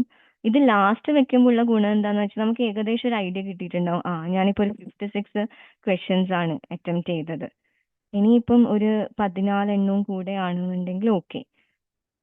അപ്പം നമ്മൾ കുറച്ചും കൂടെ അത് 56 നമ്മൾക്ക് ഷുവർ ആയിട്ടുള്ള ക്വസ്റ്റ്യൻസ് ഉണ്ടല്ലോ, മറ്റേ കുറച്ചും കൂടെ നമ്മൾ കാമായിട്ട് എഴുതാൻ തുടങ്ങും. അപ്പം ഇങ്ങനെയുള്ള ഈ ട്രാപ്പിലുള്ള കുറെ വേർഡിങ്സ് ഒക്കെ നമ്മൾ ചാടിക്കേറി ആൻസർ ചെയ്യാതെ അവസാനം കുറച്ചും കൂടെ ഒന്ന് ആലോചിച്ച് ചിന്തിച്ച് ബാക്കി ഈസി ആയിട്ടുള്ളതും ചെറുതായിട്ട് വായിച്ചിട്ട് നമുക്ക് പെട്ടെന്ന് അറ്റംപ്റ്റ് ചെയ്യാൻ പറ്റുന്നതൊക്കെ ചെയ്ത് കഴിഞ്ഞിട്ട് മാത്രം അതിലേക്ക് പോവാം. പിന്നെ നമ്മളെപ്പോഴും ആ പേപ്പർ ഡിഫിക്കൽട്ടി കാലിബ്രേറ്റ് ചെയ്തിട്ട് ഒരു റിയലിസ്റ്റിക് അറ്റംപ്റ്റ് ടാർഗറ്റ് ചെയ്യണം. അത് വളരെ ഇമ്പോർട്ടന്റ് ആണ്. അത് എന്തായാലും നമ്മൾക്ക് ഏകദേശം അറിയണം. ഇപ്പം ഫോർ എക്സാമ്പിൾ എൻ്റെ എന്ന് പറയുന്നത് 66.33 ആയിരുന്നു. ഇതിന് പ്രീവിയസ് ആയിട്ട് തിയറി മാർക്സ് 2018 അത് 62 ആയിരുന്നു. 2000 അതിന് മുന്നേ 13 അത് 59 സംതിങ് ആയിരുന്നു. അപ്പം എങ്ങനെ പോയാലും നമുക്കറിയാലോ, ഒരു 59 ഒക്കെ 56 താഴെ വന്നു കഴിഞ്ഞാൽ തന്നെ തിയറി മാർക്സ് നമ്മൾ ഓൾമോസ്റ്റ് അതിൽ കയറും. പക്ഷെ അപ്പം ഓരോ എക്സാംസിന്റെയും ടഫ്നെസ് ലെവൽ നമ്മൾ അടക്കണം. ചിലപ്പം 56 മാർക്കുള്ള ഒരാള് towards end of the list ആയിരിക്കും ഭാഗ്യം കൊണ്ട് കയറാം, ഭാഗ്യം കേടുകൊണ്ട് കയറാൻ പറ്റില്ല.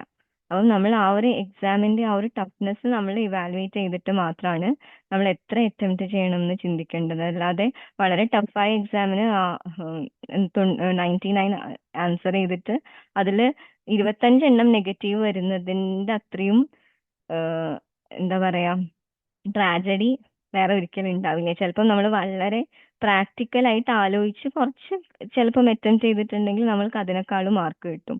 അതുകൊണ്ട് ഒരിക്കലും നമ്മളെ ഇത്രയും ക്വസ്റ്റ്യൻസ് അറ്റംപ്റ്റ് ചെയ്യുന്നതിൽ എല്ലാം നമ്മളുടെ റാങ്ക് ഉള്ളത് എത്ര ക്വസ്റ്റ്യൻസ് നമ്മൾ ഷുവർ ആയിട്ട് ഉറപ്പുള്ളത് അറ്റംപ്റ്റ് ചെയ്യുന്നു, അതിൽ എത്ര ആരാണ് ഏറ്റവും കുറച്ച് മിസ്റ്റേക്സ് വരുന്നത് അവർക്കാണ് ടോപ്പ് റാങ്ക്സിൽ എത്താൻ പറ്റുന്നത്. പിന്നെ ഞാൻ പറഞ്ഞതുപോലെ ഡിസ്ക്രിപ്റ്റീവ് ക്വസ്റ്റ്യൻസ് ഒക്കെ ആകുമ്പോൾ ആ ക്വസ്റ്റ്യന്റെ ലോജിക്ക് വിടാതെ വളരെ ഫാസ്റ്റ് ആയിട്ട് റീഡ് ചെയ്യാൻ പറ്റണം. പിന്നെ ഒരിക്കലും ഗസ് ചെയ്യരുത്. ഞാൻ ഓൾറെഡി പറഞ്ഞു, ഞാനൊക്കെ ആണെന്നുണ്ടെങ്കിൽ എനിക്ക് ആകെ 3 നെഗറ്റീവേ ഉണ്ടായിരുന്നുള്ളൂ. അപ്പം ഒരിക്കലും നമ്മൾ ബ്ലൈൻഡ് ആയിട്ട് ഗസ് ചെയ്യരുത്, നമ്മൾ മെഷർ ചെയ്തിട്ട് മാത്രം ഗസ് ചെയ്യാം. അപ്പം ഇത് ഈ ഞാൻ എക്സാമിന് മുന്നേ ഈ മോക്ക് ടെസ്റ്റുകൾ നടത്തുമല്ലോ പല ഇതും മോക്ക് ടെസ്റ്റ് അയച്ചമേല അയച്ചിക്കലും മെഡിഗുരു ആണെങ്കിലും ഹോമിയോപീഡിയ ഒക്കെ ആണെങ്കിലും ആ മോക്ക് ടെസ്റ്റിലൊക്കെ എനിക്ക് ടോപ്പ് റാങ്ക്സ് ഉണ്ടായിരുന്നു. അപ്പം മോക്ക് ടെസ്റ്റിലും ഞാൻ ഇതേ ഐഡിയാസ് ആണ് എക്സിക്യൂട്ട് ചെയ്തത്. അതായത് 3 റൗണ്ട് ക്വസ്റ്റ്യൻ പേപ്പർ റിവ്യൂ, പിന്നെ ഞാനൊരു ടാർഗറ്റ് വെക്കും, ഇത്ര അറ്റംപ്റ്റ് ചെയ്യണം. പിന്നെ ഒരിക്കലും ഗസ്, അതായത് ഇത് എപ്പോഴാണ് ഞാൻ ശീലിച്ചത് എന്ന് പറഞ്ഞാൽ, ഞാൻ മോക്ക് ടെസ്റ്റിന്റെ സമയത്ത് ഞാൻ ചിന്തിക്കും ഈ മോക്ക് ടെസ്റ്റ് ഞാൻ വളരെ സമാധാനമായിട്ട് എഴുതട്ടെ, എത്ര മാർക്ക് കിട്ടും നോക്കാം, അത് ഗസസിന്റെ ആവശ്യമില്ല, ഇത് മെയിൻ എക്സാം അല്ലല്ലോ. അപ്പം ഗസ് ചെയ്യാതെ തന്നെ നമുക്ക് എത്ര മാർക്ക് കിട്ടും എന്ന് നോക്കാം.